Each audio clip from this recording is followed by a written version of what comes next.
தெரியல. கொஞ்சம் எல்லாரும் கொஞ்சம் வீடியோல வந்தா நல்லா இருக்கும். யார் யார் இருப்பீங்கன்னு எனக்கு தெரியல.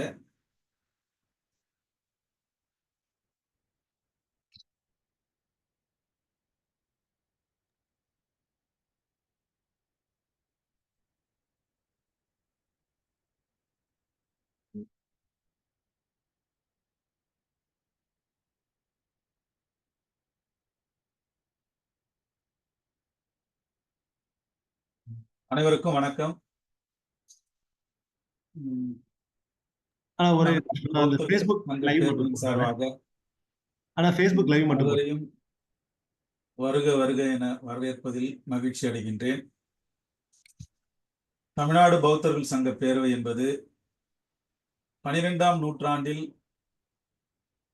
வழக்கொழிந்து போன அல்லது தனது செயல்பாடுகளை நிறுத்தி கொண்ட தமிழ்நாடு பௌத்தர்களின் சங்கத்தின் தொடர்ச்சியாக 2021ஆம் ஆண்டு காஞ்சியில் தொடங்கப்பட்டது. அதனுடைய முதல் பொதுக்குழு மற்றும் மாநாடு 2023ஆம் ஆண்டு புகழ்பெற்ற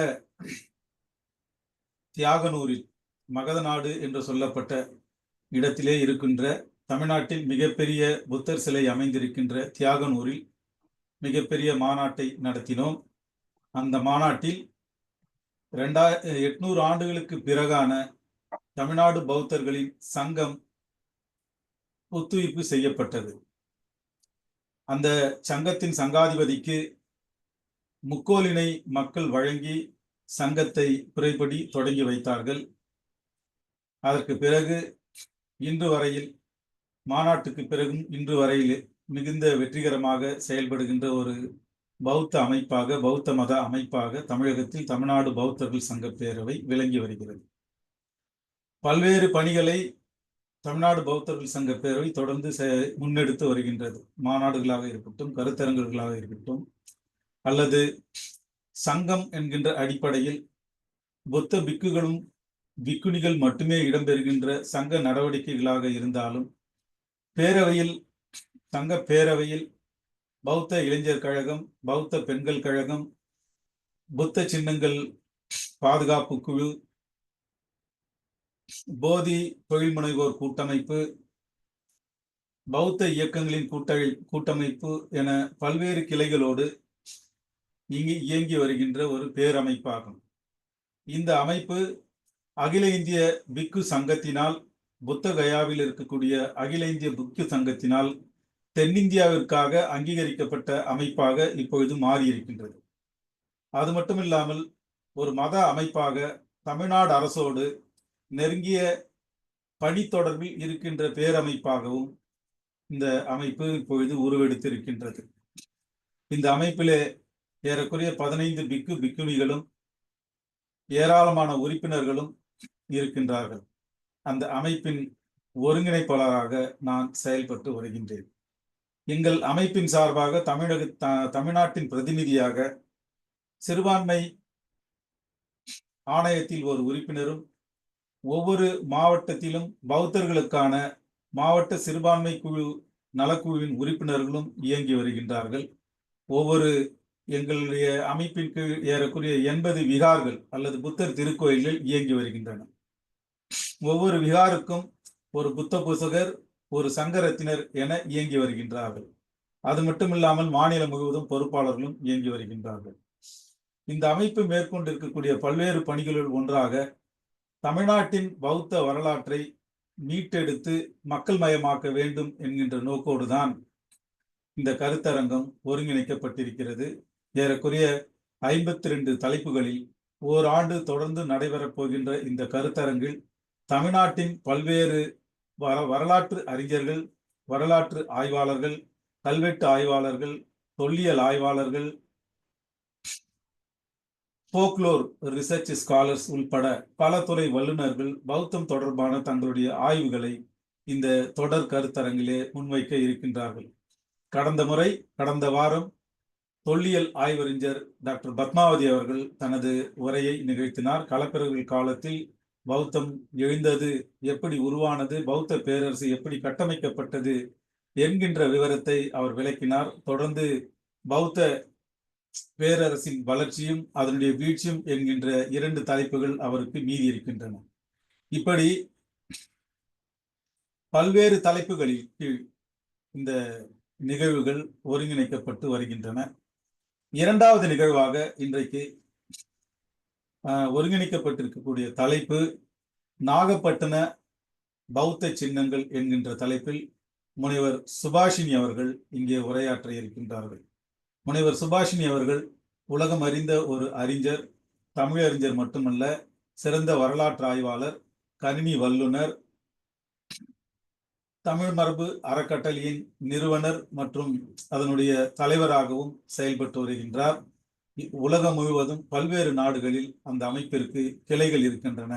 India, Malaysia, Ilangai, South Africa, Germany, America, Australia உள்ளிட்ட பல நாடுகளில் அந்த அமைப்பின் கிளைகள் செயல்பட்டு வருகின்றன. ஏராளமான ஆய்வறிஞர்களும் தமிழ் வல்லுநர்களும் பல்துறை வல்லுநர்களும் அந்த அமைப்பின் கீழ் இயங்கி வருகின்றார்கள்.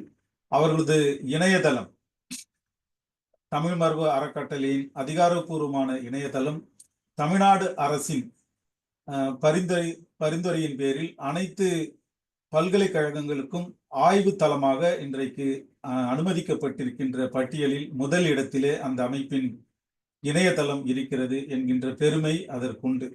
அது மட்டும் இல்லாமல் டாக்டர் சுபாஷினி அவர்கள் பல்வேறு விருதுகளை பெற்றவர். அவருடைய புகழ்பெற்ற புத்தகங்கள் தமிழ்நாடு அரசின் விருதையும் பல தனியார் அமைப்புகளின் விருதையும் பெற்றிருக்கக்கூடிய ஒரு சிறப்பு மிகுந்த ஒரு ஆய்வாளர்.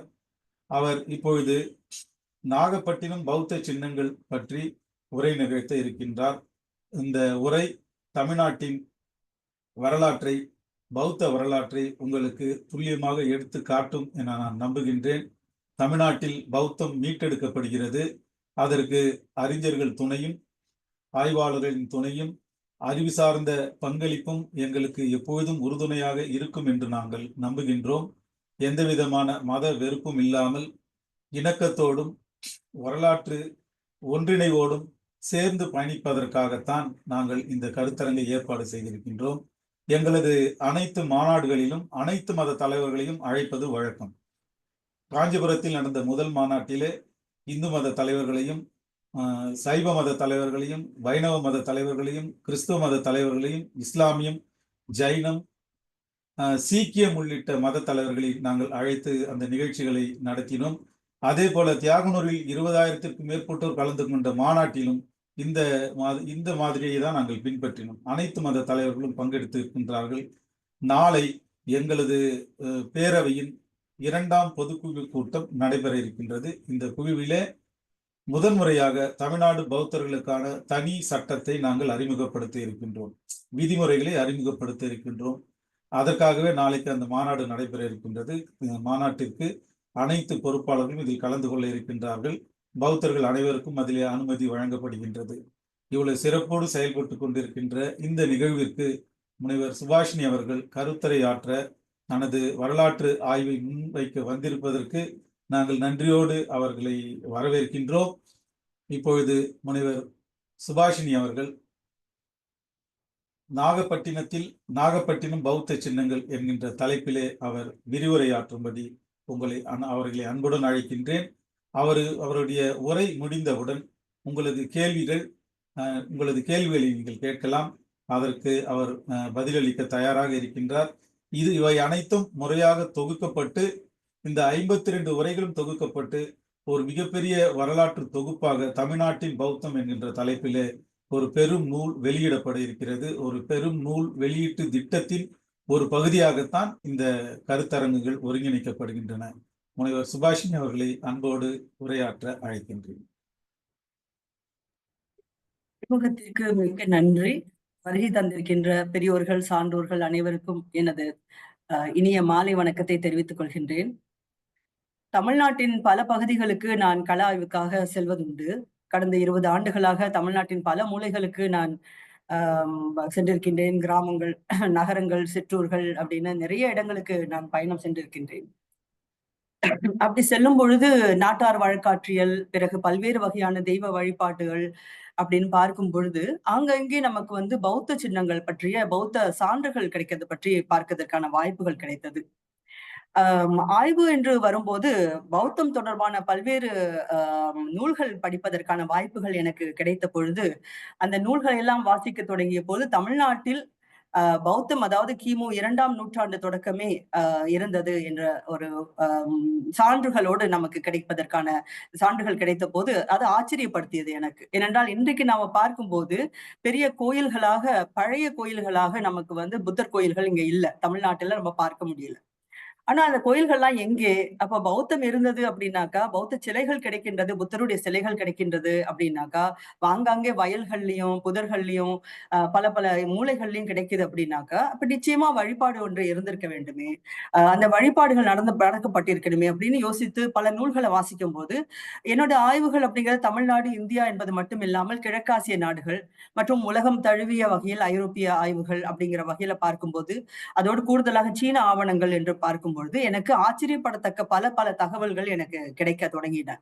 அது வந்து தமிழ்நாட்டில் இப்போ நம்ம பார்க்கும்போது இந்தியா என்பது புத்தம் தழைத்து வளர்ந்த ஒரு இடம். அதாவது புத்தர் தோன்றிய ஒரு நாடு புத்தர் ஒரு தமிழ் இந்தியா அப்படின்றாலும், இன்றைக்கு நம்ம வந்து காத்திரமா எதுவும் பார்க்கக்கூடிய வகையில இங்க இல்ல.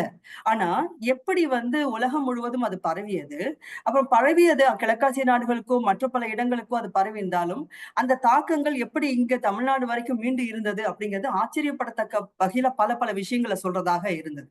ஆனா இன்றைக்கு நம்ம வந்து பௌத்தம் அப்படின்னு நம்ம பார்க்க அல்லது வழிபாடு செய்து கொண்டிருப்பவர்களா என்ன நினைக்கிறோம்னாக்கா, தமிழ்நாட்டுக்குள்ள ஆங்காங்கே ஒரு ஒரு சின்ன சின்ன கோயில்களை நம்ம நிர்மாணித்துக் கொண்டு நாம் சில வழிபாடுகளை செய்து கொண்டு இது தமிழ்நாட்டில் பௌத்தம் அப்படிங்கிற வகையில நாம் கொண்டு செல்லலாம் அப்படின்னு நம்ம நினைக்கிறோம்.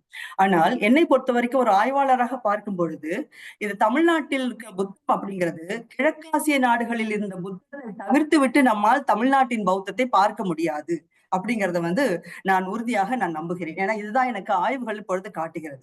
ஏன்னா அந்த வளர்ச்சி அப்படிங்கிற போது அசோகர் காலத்துல பௌத்தம் இங்கே நமக்கு தமிழ்நாடு வரைக்கும் வந்த பிறகு அது இங்கே மிகப்பெரிய அளவுக்கு வந்து இங்கே தமிழ்நாட்டில் பரவிய பிறகும் கூட ஒரு காலகட்டத்தில் அது ஏறக்குறைய இல்லாமல் ஆக்கப்பட்ட ஒரு சூழல் வந்தது. ஏறக்குறைய இல்லாமல் சென்றிருக்கலாம். ஆனால் மீண்டும் அது எப்படி தொடர்ந்து இருந்தது, தொடர்ச்சியாக இந்த தொடர்ச்சி எப்படி வந்தது அப்படிங்கிற ஒரு கேள்வி இருக்கு இல்லைங்களா? எப்படி இருந்தது? அதாவது அது தொடைத்து அழிக்கப்பட்டாலும் மறுபடியும் எப்படி அந்த வேகத்தோடு அது வந்து வளர்ச்சி இருந்துகிட்டே இருந்தது. ஏன்னா அறவே இல்லைங்கிற நிலைமையில இருந்து ஏதோ கொஞ்சம் கொஞ்சம் நடவடிக்கைகள் இருந்துகிட்டே இருந்ததுன்னா அது எப்படி சாத்தியப்பட்டது அப்படிங்கிற ஒரு கேள்வி நமக்கு வரும்போது ஒரு ஆய்வாளராக பார்க்கும்போது இந்த கிழக்காசிய நாடுகளை தவிர்த்து விட்டு என்னால் அதை பார்க்க முடியவில்லை. அப்ப அப்படி வந்து கிழக்காசிய நாடுகளின் ஆய்வுகளை பார்க்கும் பொழுது மிகப்பெரிய அளவுல வந்து தமிழ்நாட்டின் புத்தபிக்குகளுக்கும் தமிழ்நாட்டின் பல பல நகரங்களுக்கும் வெளிநாடுகள் இந்தோனேசியா, பிறகு வந்து பிலிப்பைன்ஸ், சீனா, கொரியா, ஜப்பான், அப்புறம் கம்போடியா, லாவோஸ் இந்த மாதிரி நாடுகள், மலேசியா ஆகிய நாடுகளுக்கும் நிறைய தொடர்புகள் இருக்கு அப்படிங்கிறத வந்து என்னால காண முடியும்.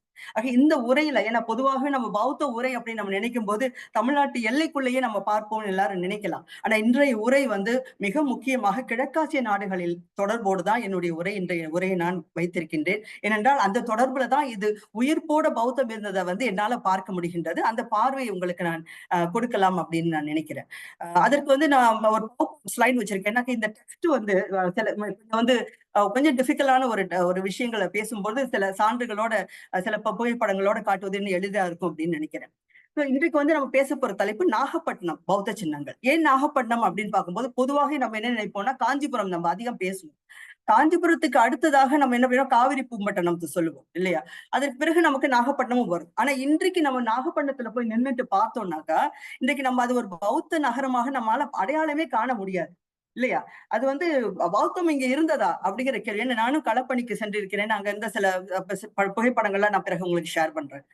பார்த்தபோது அது என்னால அடையாளம் காண முடியவில்லை. ஆனால் கடந்த ஒரு 2000 ஆண்டுகள் ஏறக்குறைய ஒரு 1800 ஆண்டுகள் பின்னோக்கி பார்க்கும்போது நாகப்பட்டினம் அப்படின்றது மிகச் செழிப்பான ஒரு பௌத்தம் நிலை பெற்றிருந்த ஒரு மிக முக்கியமான ஒரு நகரமாக இருந்தது, துறைமுக நகரமாக இருந்தது அப்படிங்கிறது வந்து உறுதி செய்யக்கூடிய வகையில இது அந்த நிறைய சான்றுகள் நமக்கு கிடைக்குது. இப்ப தமிழ்நாட்டின் பல நகரங்களை நம்ம இந்த மாதிரி ஆய்வு செய்யலாம். இன்றைக்கு நம்மளோட போக்கஸ் அப்படிங்கிறது வந்து நாகப்பட்டினம் மையமாக கொண்ட வகையில் நமது ஆய்வு இன்னைக்கு இருக்கு. இப்ப வந்து இந்திய கலைகள் அப்படின்னு எடுத்துக்குவோம். இப்ப சிற்பக்கலை இருக்கு இல்லையா? அந்த சிற்பக்கலை அப்படிங்கிறது இந்திய கலைகள்ல சிற்பக்கலை ரொம்ப முக்கியமானது. இப்ப இந்த சிற்பக்கலை வளர்ச்சி அப்படிங்கிறது கிமு 2ஆம் நூற்றாண்டுல தான் வந்து மிகப்பெரிய தொடக்கத்தை வந்து பார்க்குது அப்படிங்கிறத நமக்கு காணலாம். இந்த கலை நுணுக்கமிக்க சிற்பங்கள் எல்லாமே தோன்றிய காலகட்டமாக இந்த 2ஆம் நூற்றாண்டு நம்ம சொல்லலாம். காஞ்சி எல்லாருக்கும் தெரியும். மத்திய இந்தியா, மத்திய பிரதேச பகுதி, அமராவதி, நாகார்ஜுனகொண்டா பகுதி, அதாவது இன்றைய குண்டூர், இந்த பகுதிகள்லாம் பார்க்கும்போது சிற்பக்கலை அதிகமா நல்ல வளர்ச்சி கண்ட பகுதிகளாக நம்மால் பார்க்க முடியுது. ஆனா வெண்கல சிலைகளோட உருவாக்கம் அப்படின்னு பார்க்கும்போது எந்த காலகட்டம் அப்படின்னு பார்க்கும்போது நம்ம TN ராமச்சந்திரன் அவர்கள் 1950 அந்த காலகட்டங்கள்ல அவர் வந்து சென்னை அருங்காட்சியகத்தோடைய இயக்குனராக இருந்தவர். அவருடைய கருத்துக்களின்படி பார்க்கும்போது நமக்கு கிபி 2ஆம் நூற்றாண்டு அந்த காலகட்டத்தில இருந்து அது வெண்கலத்துல உருவாக்கம் செய்யற இது வந்து உருவாகுது அப்படிங்கிறத நம்ம பார்க்கிறோம். ஆனா சிற்பங்கள் அப்படின்னாலே காந்தாரா கலை வடிவம்னு ஒண்ணு இருக்கு, மதுரா கலை வடிவம் அப்படின்னு ஒண்ணு இருக்கு. ஆக இதோட இப்ப பார்க்கும் பொழுது தென்னிந்தியால என்ன கலை வடிவம் இருந்தது அப்படின்னு பாக்குறப்போ அமராவதி கலை வடிவத்தை பத்தி எல்லாம் நம்ம கேள்விப்பட்டிருப்போம். நாகப்பட்டினத்துக்கு ஒரு கலை வடிவம் இருக்கு அப்படிங்கிறத நிர்ணயிக்கிற மாதிரி அவருடைய நூல் வந்து நல்ல தக்க சான்றுகளை நமக்கு வந்து இந்த ஒரு நூல், அவருடைய நூல் நாகப்பட்டினம் பிரான்சஸ் அப்படிங்கிற அந்த நூல் நமக்கு விளக்குகிறது. அதை பற்றி தான் நம்ம அதிகமாக இன்னைக்கு நம்ம பார்க்க போறோம். அதுலயும் குறிப்பா இந்த நாகப்பட்டினம் வெண்கல சிலைகள் அப்படின்னு பார்க்கும்போது கிபி 11ஆம் நூற்றாண்டுல இருந்து 15ஆம் நூற்றாண்டு. இப்ப இந்த வார்த்தைகள் நான் அடிக்கடி சொல்லுவேன். கிபிங்கிறது வந்து கிபி, கிமு அப்படிங்கிறது, அதாவது கிறிஸ்து பிறப்புக்கு முன், கிறிஸ்து பிறப்புக்கு பின். அதை வந்து இப்போது வரலாற்று ஆசிரியர்கள்லாம் பொது ஆண்டுக்கு முன், பொது ஆண்டு அப்படின்னு சொல்றோம். ஆனா நமக்கு நிறைய பேருக்கு இது பழகி இருக்கனால நான் கிபி அப்படிங்கிற வார்த்தையை நான் வந்து கிபி, கிமுங்கிறதே நான் இன்னைக்கு லெக்சர்ல நான் வந்து பயன்படுத்திக்கிறேன்.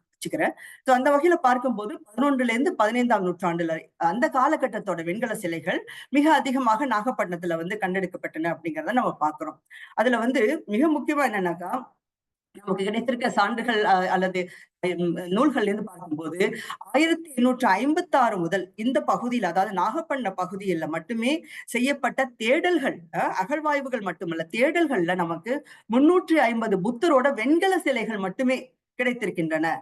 பாருங்க, அதாவது அந்த எண்ணிக்கைங்கிறது சாதாரண ஒரு எண்ணிக்கை இல்ல. 1856, அதாவது இன்றைக்கு ஏறக்குறைய ஒரு 150 ஆண்டுகள் அந்த காலகட்டத்துலதான் அதுல இருந்து தேட ஆரம்பிக்கிற போது, ஆங்கிலேய காலகட்டத்துல நமக்கு வந்து கிடைக்கிற அந்த தேடல்ல 350 வெண்கல சிலைகள் மட்டுமே, அதுவும் மகாயான பிரிவை சேர்ந்தவை அப்படிங்கிற கருத்தோட நமக்கு கிடைக்கின்றன. வெண்கல சிலைகளே 350னா நமக்கு அடுத்த கேள்வி நமக்கு வரணும், கற்சிலைகள் எத்தனை இருந்திருக்கலாம், அல்லது வெவ்வேறு சிலைகள் என்னென்ன இருந்திருக்கலாம் அப்படிங்கிற கேள்விகள் நமக்கு இருக்கு. இதை நீங்க அந்த கேள்விகளை மனதில் வைத்துக் கொள்ளுங்கள். அப்புறம் வந்து இதுல சில சிலைகள்ல எழுத்து பொறிப்புகளும் இருக்கு. வெறும் சிலை மாத்திரம் இல்ல, எழுத்து பொறிப்புகளும் இருக்கு. நீங்க பார்த்திருப்பீங்க, கோயில்கள்ல கல்வெட்டுகள் பார்த்திருப்பீங்க இல்லையா? அந்த மாதிரி எழுத்து இருந்தன அப்படிங்கிற வகையில் நமக்கு தெரியுது. இப்ப அதை பார்க்கும்போது அந்த சிலைகளோட முகத்துல வந்து எப்படி தெரியுதுன்னாக்கா, பெரும்பாலான முகத்துல வந்து இந்த இந்தோ சீனா அல்லது இந்தோனேசியா, இந்தோ சீனாங்கிறது இந்த லாவோஸ், கம்போடியா அந்த நாடுகள், அந்த முக சாயல்களும் ஒரு சில புத்த சிலைகள்ல இருக்கிறதையும் நம்ம பார்க்க முடிகின்றது அப்படின்னு பாக்குறோம். இதுல வந்து இந்த இந்த காலகட்டம்ங்கிறது சோழர் பரம்பரை, சோழ பேரரசு இருந்த காலகட்டம் உங்களுக்கு எல்லாம் தெரியும். ஏன்னா தஞ்சாவூரை மையமாக கொண்டு அந்த பகுதிகள் எல்லாம் ஆண்ட ராஜராஜன், ராஜேந்திர சோழன், இப்படி இந்த காலகட்டத்துல வந்து அது ஒரு உயர்ந்த நிலைக்கு சென்றது அப்படிங்கிறத நம்ம பார்க்கணும். இப்ப ராஜராஜனுடைய சமயம்னு பார்க்கும்போது சைவம் அப்படிங்கிறது பொதுவா எல்லாருக்கும் நமக்கு தெரிந்திருந்தாலும் கூட, இந்த சிலைகள் எல்லாம் உருவான காலகட்டங்கள் அப்படின்னு நம்ம பார்க்கும்போது மிக அதிகமானது இந்த காலகட்டங்கள்ல அப்படிங்கிறது நமக்கு தெரிய வருது இல்லைங்களா? இதுல வந்து இந்த காலகட்டத்துல கிபி 12ஆம் நூற்றாண்டு வரைக்கும் இந்த தென்னிந்தியால பாலி மதம் சார்ந்த, பாலி மொழி சார்ந்த புத்த மதம் அப்படிங்கிறது மிக பரவலா இருந்தது அப்படிங்கிறது நம்ம பார்க்கிறோம். இதெல்லாம் நான் கொஞ்சம் இன்னும் டீட்டெயிலா உங்களுக்கு இந்த லெக்சர்ல நான் விளக்கிட்டு போறேன். ஏன்னா பாலி மொழி, சமஸ்கிருத மொழி, இது இரண்டுமே புத்தத்துக்கு மிக முக்கியமானது. உங்களுக்கு தெரியும், பாலிங்கிற வந்து பேர்லயே ஒரு இந்தோனேசியால ஒரு தீவு இருக்குங்கிறதே நீங்க கேள்விப்பட்டிருப்பீங்க. அதுக்கு வேறு வேறு காரணங்களும் சொல்லலாம். ஆனா அந்த மொழியோடைய தொடர்ச்சி இருக்கிறத நம்ம அங்க பார்க்க முடியுது. கிழக்காசிய நாடுகள்னு பார்த்தோம்னா, தமிழ்நாட்டில் இருந்து சென்ற பௌத்த பிக்குகள் பௌத்த பரவலாக்கத்திற்கு பயன்படுத்தி கொண்ட மொழியாக நம்ம வந்து சமஸ்கிருதத்தை விட பாலி மொழி இருந்தது அப்படிங்கிறதையும் நம்ம பார்க்கிறோம். இது வந்து ஏன்னா இந்த கல்வெட்டுல நம்ம பார்க்கும்போது, அதாவது எடுத்துக்காட்டாக நமக்கு வந்து 15ஆம் நூற்றாண்டுல வந்து தம்மச்செட்டி மன்னன் அப்படின்ட்டு கல்யாணி கல்வெட்டு அப்படின்னு நம்ம சொல்லுவோம். அந்த கல்யாணி கல்வெட்டு பர்மால, அந்த கல்வெட்டை பார்க்கும்போது நமக்கு அந்த காஞ்சிபுரத்திலிருந்து சென்ற 5 புத்த பிக்குகளை பத்தி இந்த கல்வெட்டு பேசுது. அதுல வந்து அது என்ன சொல்றதுன்னாக்கா, ஆனந்த தேரா, ராகுல தேரான்னு 2 பேரு. அந்த 5 பேர்ல 2 பேரு. இவங்க 2 பேரையுமே ஜெயசூரா மன்னன், அந்த காலகட்டத்தில் ஜெயசூரா மன்னன் மிகுந்த மரியாதையோட வரவேற்று அவர்களுக்கு வந்து அவர்கள் வரவேற்பு செய்ததாகவும், அவர்கள் அந்த ஆனந்த தேரர் அப்படிங்கிறவர் பர்மாவோட பௌத்த பெரும்பள்ளியோட தலைவராக 1245ஆம் ஆண்டு பதவி வகித்தார் என்பதையும் இந்த 15ஆம் நூற்றாண்டு கல்வெட்டு சொல்லுது. இப்ப இந்த செய்திகள் பாலி மொழியில எழுதப்பட்டிருக்கின்றன. அப்ப இந்த தொடர்ச்சியெல்லாம் நம்ம பாக்குறோம். இது காஞ்சிபுரத்திலிருந்து சென்றவர்களை பத்தி சில தகவல்கள். அப்புறம் சீன பிக்கு நமக்கு எல்லாம் தெரியும். யுவான் சுவாங் பற்றி கூட நான் அண்மையில ஒரு உரை ஒன்று நிகழ்த்தினேன். அப்ப இந்த யுவான் சுவாங் அவர்கள் காஞ்சிபுரம் வந்த போது நமக்கு என்ன தெரியுதுன்னா, பௌத்தம் அதன் சிறப்பை வந்து இழந்து கொண்டிருந்த சமயம். ஏறக்குறைய அந்த காலகட்டத்தில் திருஞான சம்பந்தர், திருநாவுக்கரசர் இவர்கள் எல்லாம் வந்து சைவத்தை உயர்த்தி பிடித்துக் கொண்டிருந்த அந்த காலகட்டம் இல்லையா? சோ அந்த காலகட்டத்துல இப்ப பௌத்தம் வந்து மன்னர்களுடைய ஆதரவை பெறவில்லை அந்த காலகட்டத்துல. இப்போ அந்த தாக்குதலுக்கு உட்பட்ட அந்த காலகட்டத்திலேயும் கூட காஞ்சிபுரத்துல ஏறக்குறைய 100 பள்ளிகள், பௌத்த பள்ளிகள் இருந்ததாகவும், ஏறக்குறைய 1000 பௌத்த பிக்குகள் அங்க இருந்ததாகவும் நமக்கு பார்க்கிறோம். இப்ப கேள்வி வருது, அந்த காலகட்டத்துல ஏறக்குறைய இன்றைக்கு 1300 ஆண்டுகளுக்கு முன்பு ஏறக்குறைய 100 பௌத்த கோயில்கள் இருந்தது என்றால் இப்போ எங்கே அந்த கோயில்கள் எங்கே என்ற கேள்வி வருது நமக்கு இல்லையா? அந்த கேள்வியை வைத்துக் கொள்வோம். ஒரு கோயில் இருந்தது என்றால் அதை சுற்றி நிச்சயமாக சிற்பங்கள் நிறைய இருந்திருக்கணும். அந்த சிற்பங்கள் எங்கே அப்படிங்கிற கேள்வி நமக்கு அடுத்து வருகின்றது. இதெல்லாம் இந்த கேள்விகளை நம்ம முதல்ல மனதில் வைத்துக் கொள்வோம். ஆக இப்படி வரும்பொழுது நமக்கு என்ன தகவல் வருதுனாக்கா, இப்ப டி.என். ராமச்சந்திரன் அவர்களுடைய நூல் தான் நான் முக்கியமா இன்றைய நிகழ்ச்சியில வந்து நான் பேச போறேன் நிறைய. அவருடைய அந்த நூல்ல அவர் என்ன சொல்றாருனாக்கா, சென்னை அருங்காட்சியகத்தோட இயக்குனராக பணியாற்றியவர். மிக முக்கியமான ஒரு பதவி அது. இந்த பதவியில மிகுந்த ஈடுபாட்டோட பல ஆய்வு கட்டுரைகளை வழங்கியவர் அவர். 1950-52 ஏறக்குறைய ஒரு 80 ஆண்டுகளுக்கு முன்பு. அவர்கள் வந்து என்ன சொல்றாருனாக்கா, ஒரு பாயிண்ட், மிக முக்கியமான ஒரு கருத்தை அவர் சொல்றாரு. அவரோட நூல் அவர் எழுதுறாரு. எப்படின்னா, இன்றைக்கு நம்ம பாக்குற காஞ்சி காமாட்சி அம்மன் கோயில் அப்படிங்கிறது அது பண்டைய பௌத்த தாராதேவி கோயிலோடைய சிதலமடைந்த பகுதியிலிருந்து உருவாக்கப்பட்டதுதான் அப்படிங்கிற ஒரு ஸ்டேட்மெண்ட்டை அவர் வைக்கிறார். அப்போ இந்த காலகட்டத்துல இருந்த கோயில்கள் பல்வேறு வேறு கோயில்களாக மாறின அப்படிங்கிறதுக்கான சான்றா இந்த ஒரு சான்றை எடுத்துக்கலாம். நான் கடந்த ஆண்டு நான் நேரா சென்றிருந்த போது காஞ்சி காமாட்சி அம்மன் கோயிலுக்கு சென்றிருந்த போது இப்போ ஒரு சில பகுதிகளில் இந்த பௌத்த சான்றுகள் எல்லாம் இருந்ததையும் என்னால் பார்க்க முடிந்தது. ஆக இதற்கான தொடர்புகள் இந்த இந்த பார்வையோடு நாம பார்க்கும்போது நிச்சயமா தமிழ்நாட்டின் தொல்லியல் துறையை சார்ந்தவர்களுக்கு நிறைய பேருக்கு வந்து பல கோயில்களை இன்னும் அடையாளம் காட்டுவார்கள். ஆக இந்த மாதிரியான சான்றுகளை நம்ம பார்க்கிறோம். கோயில்கள் புத்தர் கோயில்களாக இருந்தவை வேறு கோயில்களாக மாறிய ஒரு நிலையை நம்மால் பார்க்க முடியுது. ஆனா இப்ப காஞ்சிபுரம் மட்டும் இல்ல, இந்த பௌத்தம் செழித்து வளர்ந்த ஊர்களாக இப்ப நம்ம பார்க்கும்போது, இப்ப பல ஆய்வாளர்களுடைய நூல்களை பார்க்கும்போது நமக்கு என்ன தகவல் கிடைக்குதுன்னா, புத்தமங்கலம் அப்படிங்கிற ஊர் இருக்கு இல்லையா? அப்புறம் காவிரி பூப்பட்டினம் நமக்கு எல்லாம் தெரிந்த ஊர், அது போதிமங்கலம். அறந்தாங்கிங்கிற பேர் நீங்க கேள்விப்பட்டிருப்போம். அறந்தாங்கி அருகே உள்ள பொன்பெட்டி அப்படிங்கிற அந்த ஊரு, புத்தக்குடி அப்படிங்கிற ஊரு, உறையூர், மெட்ராஸ்க்கு அருகே கூவம் நம்ம கேள்விப்பட்டோம். கூவம் ஆறுன்னு நம்ம சொல்லுவோம் இல்லையா? ஆனா கூவம்னு ஒரு ஊர் இருக்கு, அந்த பகுதி. அப்புறம் சங்கமங்கை அப்படிங்கிற ஊர், திருப்பாதிரி புலியூர், அரிட்டாப்பட்டி, மதுரை, திருநெல்வேலியில பொதிகைன்னு ஒரு பகுதி இருக்கு இல்லையா, உங்களுக்கு தெரியும். தஞ்சாவூர் பகுதி, மதுரையில அழகர் மலை பகுதி, கேரளாவில வாஞ்சி பகுதி, இதெல்லாமே வந்து பௌத்தம் மிக அதிகமாக செழித்து வளர்ந்த பகுதியா நம்ம பார்க்கிறோம். இங்க குழுல இன்னைக்கு வந்திருக்கிறவங்கள சில பேர் இந்த பகுதிகளில இருந்து வந்தவங்களா இருக்கலாம் இல்லையா? அப்ப அவங்களுக்கு நீங்க கொஞ்சம் உங்க ஊருடைய அந்த அந்த சிந்தனைக்கு நீங்க போய் பாருங்க. ஏதாவது நம்ம பௌத்த சின்னங்களை, பழைய சின்னங்களை நம்ம பார்த்திருக்கிறோமா வகையில பார்க்கலாம். மறுபடியும் நான் சொல்லி குறிப்பிட்டது போலவே இன்றைய போக்கஸ் அப்படிங்கிறது இன்னைக்கு நம்ம வந்து நாகப்பட்டினத்தை பத்தி தான் நம்ம பார்க்க போறோம். நாகப்பட்டினத்துக்கு அப்படின்னு வரும்போது நான் சில தகவல்கள் உங்களுக்கு பகிர்ந்து கொள்ள விரும்புறேன். எனக்கு இது கோஹோஸ்ட் கொடுத்துட்டீங்கல்ல, நான் ஷேர் பண்ணலாமா? ஷேர் பண்ணலாமா? பண்ணலாமா? நான் ஷேர் பண்றது உங்களுக்கு பார்க்க முடியுதா? தெரியுது மேடம். இதா ஓகே. நம்ம நாகப்பட்டினம் பற்றி கொஞ்சம் பார்ப்போம். இப்ப நாகப்பட்டினத்தை வந்து அதுக்கு பல பெயர்கள் நமக்கு எனக்கு கொஞ்சம் கஷ்டம் அது இருக்கட்டும், பரவாயில்ல. இப்ப நம்ம நாகப்பட்டினத்தை பார்க்கும்போது அதுக்கு வந்து பல பேர்கள்ல அழைச்சிருக்காங்க. ஏன்னா நாகப்பட்டினம் ஒரு துறைமுகப்பட்டினம், நம்ம எல்லாருக்குமே அது ஞாபகம் இருக்கணும். அப்ப அந்த துறைமுகப்பட்டினம் அப்படிங்கிற போது உலகின் பல பகுதிகளில் இருந்து வருகின்றார்கள் பயணிகள் வருகின்றார்கள். ஆக வருகின்ற பயணிகள் அவங்க எந்த மாதிரி தங்களுடைய ஆவணங்களை அந்த பேர்களை குறிப்பிட்டாங்கன்னு பார்க்கும்போது நமக்கு வந்து மிக முக்கியமாக தெரிகின்ற கிமு 1ஆம் நூற்றாண்டு தாலமி, கிமு 1 கிபி அந்த காலகட்டம் தாலமி அவர்கள் வந்து இத வந்து சொல்லும் போது நிகமா அப்படின்னு குறிப்பிடுறார். அவருடைய ஆவணங்களை நிகமா அப்படிங்கிற பேரோட குறிப்பிடுறார். சீன பயணி ஈஜிங் குறிப்பிடும் போது நாகவதனா அப்படிங்கிற பேர்ல குறிப்பிடுறார். இப்ப வெனிஸ்ல இருந்து பயணிச்சு வந்த நமக்கு மார்க்கோ போலோ நல்லா தெரியும், நமக்கு 13ஆம் நூற்றாண்டு. அவர் இதை வந்து இந்த நாகப்பட்டினத்தை பாத்தான் அப்படிங்கிற பெயர்ல ரெஃபரன்ஸ் கொடுக்குறாரு. ரஷிதுddin பார்க்கும்போது அவர் தன்னுடைய குறிப்பிட்ட மலிபத்தான் அப்படின்னு சொல்றாரு. இப்ப நம்முடைய பர்மால இருக்கிற தம்மச்செட்டி கல்வெட்டுகள்ல நவுதப்பட்டனா அப்படிங்கிற பேரோட நாகப்பட்டினம் ரெஃபரன்ஸ் பண்ணப்படுது அப்படிங்கிறத பாக்குறோம். அப்புறம் நாகப்பட்டினம் இந்த பிரெஞ்சு இல்லாட்டி ஆங்கிலேய ஆவணங்கள் அப்படின்னு நம்ம எடுத்துக்கிட்டோம்னாக்கா அதுல நெகப்பட்டினம் அப்படிங்கிற வகையில ரெஃபரன்ஸ் ஆகப்படுது. இது ரொம்ப இயல்பு. ஏன்னா நம்ம கூட என்ன சொல்லுவோம், இப்ப வந்து ஐரோப்பாவை சொல்லும் போது கொஞ்சம் மாற்றி மாற்றி சொல்லுவோம் இல்லையா, பேர்களை மாற்றி சொல்லுவோம். அந்த மாதிரி இந்த நாகப்பட்டினம் அப்படிங்கிறது பல்வேறு மொழிகள்ல பேசுகிற வருபவர்கள் பயணிகள் வரும்பொழுது அந்த பெயர்கள்ல சில மாற்றங்கள் வரதை நம்ம பாக்குறோம். ஆனா நாகப்பட்டினத்தை பற்றிய ரெஃபரன்ஸ் அப்படிங்கிறது திருநாவுக்கரசருடைய திருமுறை பாடல்லே இருக்கு. இதை நம்ம பார்க்கல, ரெஃபரன்ஸ் நான் உங்களுக்கு கொடுத்திருக்கிறேன், உங்களால் பார்க்க முடியும்னு நினைக்கிறேன். அதாவது கருமலி கடல் சூழ் நாகை காரோனர் கமல பாத அப்படிங்கிற பாடலோட தொடங்குது. அதுல நாகை அப்படிங்கிற வார்த்தை வர்றத, அந்த சொல் வர்றதை நம்ம பார்க்க முடியும். இந்த பாடல் எண் 9, திருமுறை 4ஆம் திருமுறையில பாடல் எண் 4, பாடல் எண் 9. இதுல வந்து இந்த ரெஃபரன்ஸை நம்ம பார்க்க முடியுது. இப்படி பல பல மக்கள், பல மொழி பேசுகிற மக்களுடைய மொழிகள்ல எல்லாம் வெவ்வேறு வகையா ரெஃபரன்ஸ் சொல்லப்படுற இந்த மாவட்டம் அப்படிங்கிறது, இந்த நாகப்பட்டினம்ங்கிறது இன்றைக்கு ஒரு மிக சிறிய ஒரு பகுதியாக இன்றைக்கு வந்து நாகப்பட்டினம்ங்கிறது அதோட புகழ் வந்து ரொம்ப ரொம்ப இழந்து மிக மிக சாதாரண ஒரு பகுதியாக கொஞ்சம் கொஞ்சம் வரலாற்றை மட்டுமே வைத்துக் கொண்டிருக்கிறத நம்ம பார்க்கிறோம் இல்லையா. இது வந்து நமக்கு பார்க்கும்போது ஒரு மிகுந்த ஒரு வருத்தத்தை தர்ற ஒரு சூழல் தான் நம்மளால பார்க்க முடியுது. அடுத்ததாக இந்த ஸ்லைட்ல வந்து சில தகவல்கள் உங்களுக்கு கூடுதலா நான் உங்களுக்கு நாகப்பட்டினம் பற்றி தெரிவிக்கலாம்னு நினைக்கிறேன். ஒரு மேப் ஒண்ணு நான் அதுல சேர்த்திருக்கிறேன். இந்த மேப் நீங்க பார்க்கும்போது உங்களுக்கு தெரியும், இது வந்து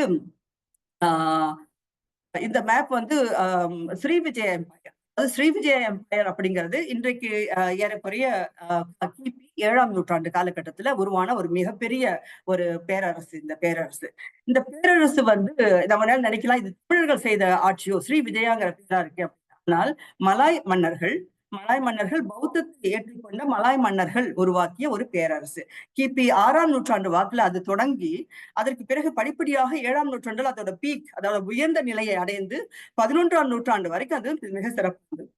வந்து அதுல பௌத்த பிக்கு ஈஜி, அவர் சைனால உள்ளவர், எழுதிய பயணக்குறிப்பை நம்ம பார்க்கும்போது சீனாவில இருந்து ஸ்ரீவிஜய பேரரசின் நகரங்களுக்கு வந்துட்டு பிறகு அங்கே தங்கி, என்ன நீங்க பாருங்க, கடல் எவ்வளவு பெரிய கடல் இல்லையா, பயணிச்சு வரும் பொழுது அங்கே தங்கி விட்டு கடல் வழி பாதை மூலமாக வந்து ஓய்வெடுத்துக் கொண்டு பிறகு அவர்கள் நாகப்பட்டினம் வந்ததை பத்தி ஒரு குறிப்பு இருக்கு. இது நான் புத்தகத்துல இருக்கு, நான் அதை அப்படியே வாசிக்கிறேன், அதை நீங்க கேட்கலாம்.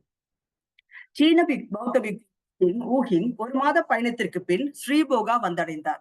ஸ்ரீவிஜய பேரரசின் மன்னர் அவரை மனமகிழ்ச்சியுடன் வரவேற்றார். மிக்க தாங் பரம்பரையின் பிள்ளைகள் வாழும் நிலப்பகுதியிலிருந்து வந்திருப்பதால் மிகுந்த மரியாதையுடன் மன்னர் வரவேற்றார். பின்னர் மன்னருக்கு சொந்தமான கப்பலில் பயணித்து 15 நாட்கள் கடற்பயணத்திற்கு பின்னர் மலாயா வந்தடைந்தார் ஊஹிங். அதன் பின்னர் மேலும் 15 நாட்கள் கடற்பயணத்திற்கு பின்னர் கெடா நாட்டிற்கு தனி நாடாக குறிப்பிடப்படுகிறது. அது கெடாதான் கடாரம் என்று சொல்லப்படுகிற நாடு, அங்க வந்து அடைகிறார்.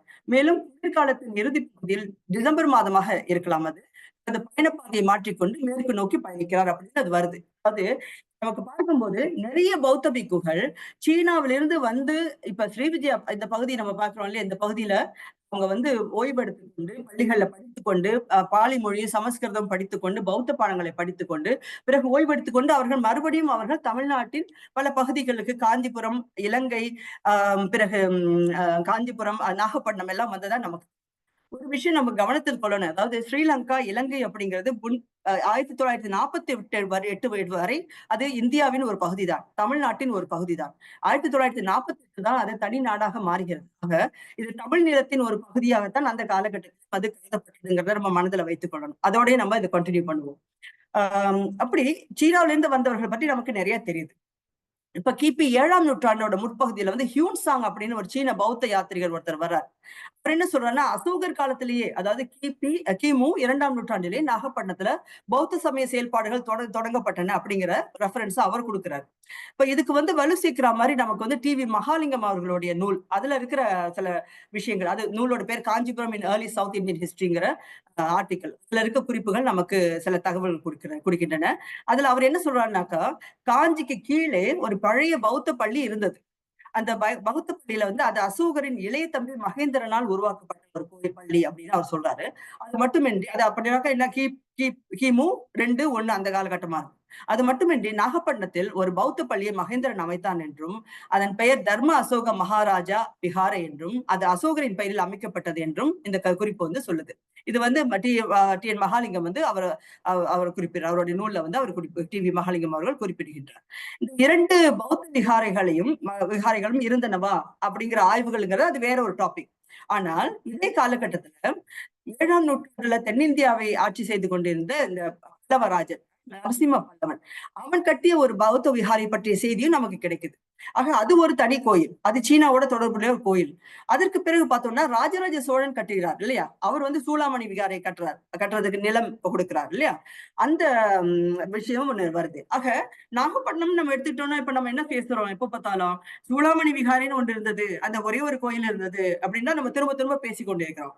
ஆனால் இந்த சீன குறிப்புகளும் மற்ற அறிவாளர்களோட குறிப்புகளும் நம்ம பார்க்கும்போது அங்கு ஏராளமான பௌத்த கோயில்கள், பௌத்த பள்ளிகள் இருந்தன அப்படிங்கிற தகவல்கள்லாம் நமக்கு கிடைக்குது. இன்னும் நம்ம நிறைய இந்த சீன ஆவணங்களை தேடி தேடி நம்ம ஆய்வு செய்தோம் என்றால் நமக்கு இன்னும் பல கோயில்களை பற்றிய தகவல்கள் நிச்சயமாக நமக்கு கிடைக்கலாம். அதுல நமக்கு சந்தேகம் எதுவும் இல்லை.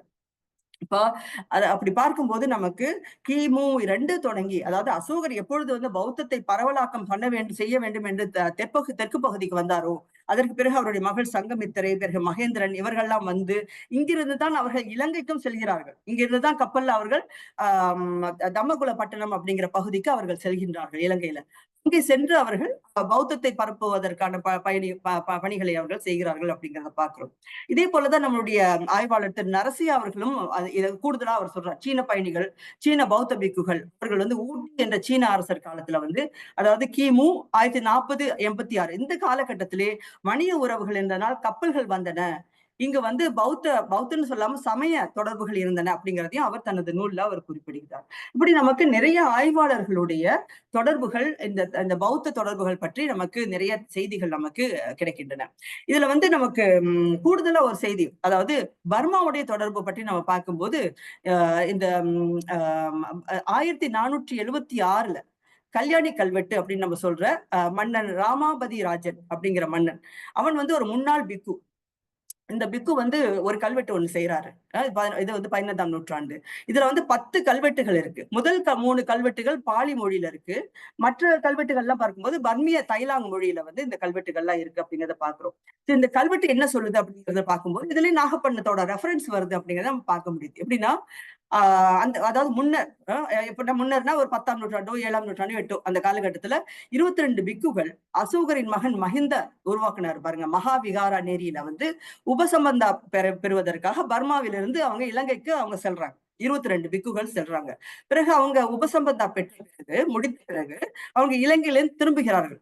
திரும்பும்போது 2 கப்பல்கள்ல அவங்க திரும்பி வராங்க. இப்போ ஒரு கப்பல் பர்மாவுக்கு நேரா போய் விடுகிறது. ஆனா 2வது கப்பல் வந்து உடைந்துடுறது.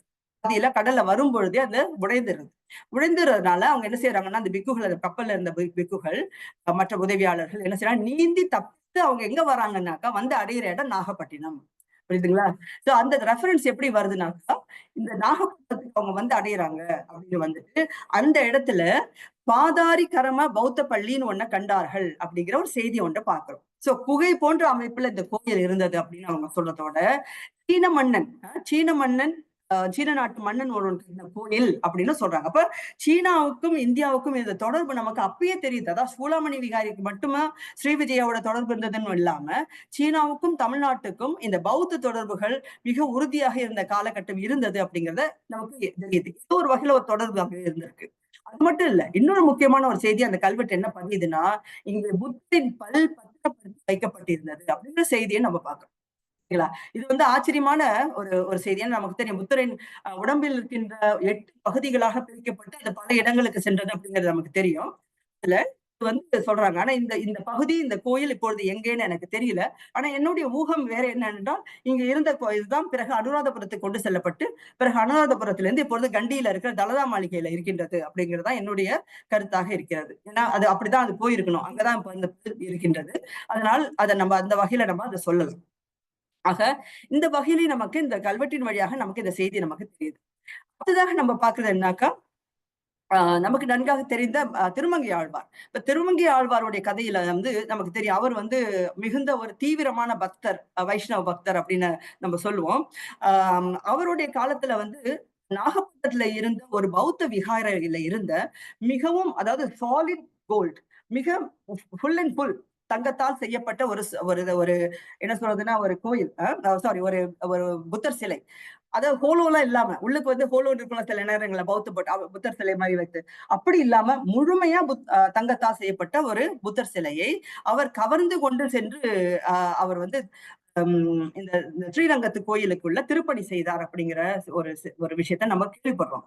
கேள்விப்படுறோங்கிறது மட்டும் இல்லாம ஆய்வாளர்கள் இதை வந்து உறுதியாக அவர்கள் சொல்றதை நம்ம பார்க்க முடியுது. முதல்ல வந்து இந்த ரெஃபரன்ஸை கொடுக்கிறவர் மயிலை சீனி வெங்கடசாமி அவர்கள். சோ அவர் என்ன சொல்றாருனாக்கா, திருமங்கை ஆழ்வார் அதுல வந்து அந்த சிலையை கவர்ந்து கொண்டு எடுத்துக்கொண்டு போய் அந்த பொன்னை உருக்கி அதுல வந்து திருவரங்கத்தின் திருமதில் அதை எடுப்பித்தார் அப்படிங்கிற வகையில குரு பரம்பரை செய்தி சொல்கின்றது அப்படின்னு குரு பரம்பரையே ரெஃபரன்ஸ் பண்றாங்க. அப்படின்னா வைஷ்ணவ சமயத்தோடைய ஆதாரம் அப்படின்னு நம்ம சொல்லலாம் இந்த நூலை. அது குறிப்பிடுற இந்த செய்தியை மயிலை சீனி வெங்கடசாமி அவர்கள் குறிப்பிடுறார். இதுக்கு கூடுதலா டி.என். ராமச்சந்திரன் அவர்கள் என்ன சொல்றாங்கன்னா, இதுக்கு கொஞ்சம் கூடுதலா அவர் வர்றார். அவர் என்ன கூடுதலா சொல்றாருனாக்கா, இந்த விஷயம், அதாவது கவர்தல் நம்ம சொல்றோம் இல்லையா, அந்த சிலையை திருடுதல் என்பது, அதை செய்வதில் வந்து ஒரு வைஷ்ணவ பெண்மணி, நாகப்பட்டினத்துல இருந்த ஒரு வைஷ்ணவ பெண்மணி ஒருத்தர் துணை புரிந்தார் என்றும், அவர் எப்படி துணை புரிந்தார் என்றால், அந்த பௌத்த விகாரையை கட்டிய சிற்பி அவர் எங்க இருக்கிறார் அப்படிங்கிற தகவல் அந்த பெண்மணி சொல்றாங்க இவருக்கு, திருமங்கை ஆழ்வாருக்கு. அப்படி சொன்ன உடனே அவர் எங்க இருக்கிறார் அந்த சிற்பின்னு தேடும் போது, அவர் அந்த சமயத்துல பௌத்த விகாரைகள் கட்டுவதற்காக இந்தோனேசியா, மலேசியா தீவுக்கு பகுதிகளுக்கு சென்றிருக்கிறார். ஆக அங்கே சென்று, ஏன்னா பிராமணர்கள் அவர்கள் வந்து கடல் கடக்கக்கூடாது அப்படிங்கிற ஒரு கட்டுப்பாடு இருந்தாலும் கூட இந்த சிலையை கவர வேண்டும் என்பதற்காக அங்கே கடல் கடந்து சென்று அவரை கண்டுபிடித்து அவரிடம் இந்த கோயில் எப்படி கட்டப்பட்டது அப்படிங்கறத அறிந்து கொள்வார். ஏன்னா அவ்வளவு காம்ப்ளிகேட்டடா இருக்கும் போருக்கு உள்ளே நுழைய முடியாது. அந்த கோயில் விகாரைக்குள்ள யாரும் உள்ளே நுழைய முடியாத ஒரு சூழல் இருந்திருக்கலாம். ஆக எப்படி நுழைவது அப்படிங்கிற ரகசியத்தை அறிந்து கொண்டு வந்து இந்த விகாரைக்குள்ள இருந்த அந்த பெரிய அந்த தங்க சிலையை அவர் கவர்ந்து கொண்டு சென்றார் அப்படிங்கிறத டி.என். ராமச்சந்திரன் அவருடைய இந்த நூல்ல அவர் குறிப்பிடுறார். ஆக இந்த மாதிரியான சில விஷயங்களை பார்க்கும்போது அந்த காலகட்டத்துல, அதாவது 7, 8, 9, 10, 11 இந்த காலகட்டத்துல நமக்கு பௌத்தம் சந்தித்த தாக்குதல்களை நம்ம பார்க்க முடிகின்றது. இந்த மாதிரி பல சின்னங்கள், பல முக்கியமான வழிபாட்டு சின்னங்கள்லாம் அழிந்து போவதற்கோ, மறைந்து போவதற்கோ, மாற்றப்படுவதற்கோ அல்லது சிதலப்படுத்தப்படுவதற்கோ பல பல செயல்பாடுகள் நடந்தன அப்படிங்கிறத நம்ம பார்க்க முடிகிறது இல்லையா.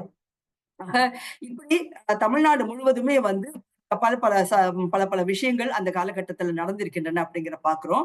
ஆக கிமு 2 தொடங்கி நமக்கு பௌத்த சமய விகாரிகளும் பள்ளிகளும் நாகப்பட்டினத்துல நிறைய இயங்கிக் கொண்டிருந்தன அப்படிங்கிற ஒரு கற்பனைக்குள்ள நம்ம இல்லாமல், அல்லது அதுதான் ஃபேக்ட், அந்த விஷயம் இருந்தது அப்படிங்கிறத நம்ம ஏற்றுக்கொண்டு அது எப்படி செயல்பட்டிருக்கலாம், எப்படி அது மறைந்து போனது அப்படிங்கிற பார்வையோட நம்மளுடைய அடுத்தடுத்த பகுதிகளுக்கு நாம செல்லலாம். ஆனா இந்த ஆய்வு நாம் செய்யும் பொழுது கட்டாயமாக நமது பார்வையை நாம் வந்து தமிழ்நாட்டிற்குள் மட்டும் வைத்துக் கொள்ளாமல் நாம் கிழக்காசிய நாடுகளுக்குள் நமது சிந்தனையை நாம் செலுத்தத்தான் வேண்டும். ஏன்னா அந்த அந்த ஒரு தொடர்ச்சியாக இருந்ததுதான் நாம் பார்த்து கொண்டே வருகின்றோம் இல்லையா. சரி, அடுத்ததாக நந்திவர்ம பல்லவன் வெளியிட்ட ஒரு தமிழ் மற்றும் சமஸ்கிருத கல்வெட்டு ஒண்ணு பத்தியும் சொல்லணும்னா, அது வந்து எபிகிராபிகா இண்டிகா வால்யூம் 18ல ஒரு ஆய்வறிக்கை ஒண்ணு வருது. அதுல இருக்க தகவல் என்ன சொல்றதுனாக்கா, நாகப்பட்டினத்திற்கு அருகே வந்து ஒரு அரசனுடைய வருவாய் ஆளுமையிலிருந்து விடுவித்து பட்டத்தாள் மங்கலம் அப்படிங்கிற ஒரு புதிய கிராமத்தை வந்து ஆர்வல கூற்றம் என்ற ஒரு பகுதியாக விடுவித்து பல்லவ மன்னன் உருவாக்கி அந்த கிராமத்தை அவர் வந்து நல்லூர் நற்பார்ப்பார் என அறியப்பட்ட பார்ப்பனர்களுக்கு நிலக்கொடையாக வழங்கினார் அப்படின்னு ஒரு செப்பு பட்டயம் ஒன்று சொல்கிறது. இந்த விஷயம் நமக்கு என்ன சொல்லுதுன்னாக்கா, அந்த பட்டத்தாள் மங்கலம் அப்படிங்கிற புதிய கிராமத்தை பற்றி நமக்கு அதை தெரிவிக்குது இல்லையா. சோ இப்ப நம்ம பார்க்கும்போது இந்த பட்டயத்துல குறிப்பிடப்படுகின்ற பட்டத்தாள் மங்கலம் அப்படிங்கிறது நாகப்பட்டினம் வட்டத்தில் பட்டமங்கலம் என்ற பெயரில் வழங்கப்படுகிறது அப்படிங்கிறது நம்ம பார்க்கிறோம். இப்ப டாக்டர் பத்மாவதி அவர்களுடைய நூல்ல வந்து இந்த மங்களம் அப்படிங்கிற சொற்களை பத்தி அவங்க நல்லா சொல்லியிருப்பாங்க. களப்பிரர் காலம் அப்படிங்கிற நூல்ல அவங்க அழகா விளக்கியிருப்பாங்க. அந்த மங்களம்ங்கிற சொற்கள் எப்படி வந்து பௌத்த பின்னணியோட கூடியது அப்படின்ட்டு. அந்த நூல்கள்லாம் வாங்கி பார்க்கும்போது நமக்கு இன்னும் கூடுதலாக அதை பற்றிலாம் நம்ம தெரிஞ்சுக்கலாம். கியூ தங் சவ் அப்படிங்கிற ஒரு சீன ஆவணம் பார்ட் 1 பார்ட் 2 அதையும் நான் என்னுடைய நூல் ஆய்வுக்காக நான் அதையும் ஆய்வு செய்து பார்த்தேன். அது வந்து கிபி 820 அந்த காலகட்டத்துல உள்ள செய்திகள்லாம் அது நமக்கு இருக்குது. அதுல பார்க்கும்போது நரசிம்ம பூதவர்மனுக்கும் சீனாவில் இருந்த ஒரு மன்னனுக்கும் தொடர்பு இருந்தது.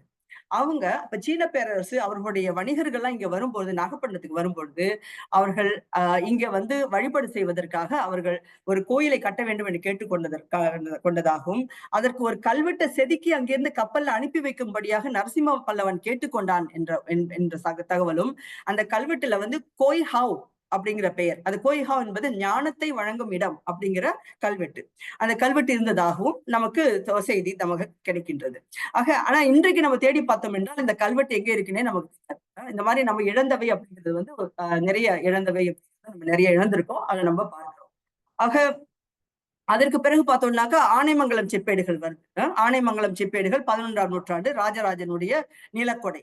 அந்த நிலக்கொடையின் போது அவர் வந்து ஸ்ரீ விஜய பேரரசோட, இப்ப நம்ம மேப்ல பாக்குறோமே அந்த ஸ்ரீ விஜய பேரரசோட அவர் வந்து நட்புறவு, அந்த நட்புறவின் காரணத்தினால வந்து இங்க வந்து நாகப்பட்டினத்துல ஒரு நிலக்கொடையை வழங்கி அங்கே அவர்கள் சூளாமணி விகாரையை கட்டுவதற்காக அவர்கள் ஆதரவு கொடுத்தார்கள் அப்படிங்கிறத நம்ம பல சான்றுகளோட நம்ம பார்க்க முடிகின்றது. அதுல பெரிய லைடன் செப்பேடு, சிறிய லைடன் செப்பேடு அப்படின்னு இருக்கு. அதுல அந்த சிறிய லைடன் செப்பேடு புத்துக்குடி அப்படிங்கிற ஒரு ஊரை பற்றிய தகவலை நமக்கு வழங்குகின்றது அப்படிங்கிறத நம்ம பார்க்கணும். இதாவது மயிலை சீனி வெங்கடசாமி அவர்கள் சொல்றார். இந்த மாதிரி நிறைய தகவல்கள் நமக்கு தமிழகத்தில் பௌத்தம் அப்படிங்கிற நூல் மூலமா நமக்கு நிறைய செய்திகள் நமக்கு கிடைக்குது.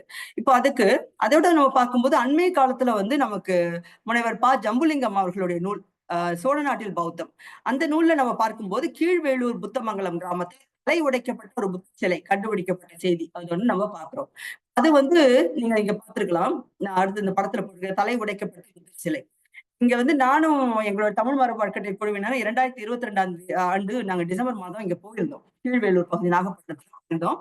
அங்க சென்ற போது நாங்கள் எடுத்துக்கொண்டோம். நினைக்கிறேன் இந்த ஐயா இங்க இருக்கிறவர் கூட உங்களுடைய குழுவுல நிச்சயமாக இருப்பார்னு நினைக்கிறேன். இந்த கோயிலை தான் அவர்கள் கட்டி வைத்திருக்கின்றார்கள் போது. அது அந்த காலத்தில் மிக சிறப்புடன் இருந்த அந்த பௌத்த ஆலயம், ஒரு பௌத்த ஆலயம் இன்றைக்கு அது மிகவும் எளிமையாக இன்றைக்கு இருக்கதோ, அங்க வந்து ஒரு முகம் சிதைக்கப்பட்ட இந்த புத்தருடைய சிலை அங்க இருப்பதையும் நம்ம பார்க்கிறோம் இல்லையா? சோ இது வந்து இந்த ஊர்ல தான் வேணுதாசர் அப்படிங்கிற ஒருவர் வந்து ஒரு பௌத்த விகாரை கட்டினதாகவும் ஆச்சாரிய புத்த தேரர் வந்து தங்கி இருந்து அங்க வந்து வினய வினிச்சயம் என்ற நூலை ஏற்றினார் அப்படிங்கிற செய்தி நம்ம பாக்குறோம். சென்ற வாரம் கூட டாக்டர் பத்மாவதி இதை பற்றி அவங்களோட உரையில அவங்க சொன்னாங்க. சோ இப்படி இந்த புத்துக்குடி, பூதமங்கலம் இந்த மாதிரியான பல ஊர்கள் இதை சுற்றும் இருக்கிறதெல்லாம் நம்ம பார்க்க முடியுது. இங்க வந்து தங்கி இருந்து பல ஆய்வாளர்கள், பல பௌத்த அறிஞர்களை வந்து பல நூல்களை எழுதியிருக்கிறாங்க. அது குறிப்பா பாலி மொழி நூல்களை வந்து அவங்க எழுதியிருக்கிறாங்க. இப்ப TN ராமச்சந்திரன் அவர்கள் சொல்லும் பொழுது என்ன சொல்றாருன்னா, இந்த தென்னாட்டில் அப்படி நம்ம பார்க்கும்போது சமஸ்கிருதத்தை விட பாலி மொழி மிக சிறப்பாக இருந்தது, பாலி மொழி சார்ந்த புத்தம் இது அப்படிங்கிற அவர் கருத்தையும் அவர் சொல்றதையும் நம்ம பார்க்கிறோம். அப்ப கீழ் பூதமங்கலம், மேல் பூதமங்கலம் அப்படிங்கிற 2 பகுதிகளாக அது பிரிக்கப்பட்டு அங்க வந்து பௌத்தம் தழைத்து இருந்தது அப்படிங்கிறதை நம்ம பார்க்கிறோம். நாகப்பட்டினம் அப்படிங்கிறது பௌத்தர்களோட புண்ணிய நகரமாக தான் இருந்தது. நிறைய பேர் வந்து வழிபாடு செய்து கொண்டு வெளிநாடுகள் இருந்து வருகின்ற விஷயத்தெல்லாம் நம்ம பார்க்கிறோம். அப்போ மிக மிக அதாவது அயல் நாட்டுக்காரர்களும் வந்து வழிபாடு செய்கின்ற ஒரு இடமாக இருந்தது அப்படிங்கிறது நமக்கு காண முடியுது.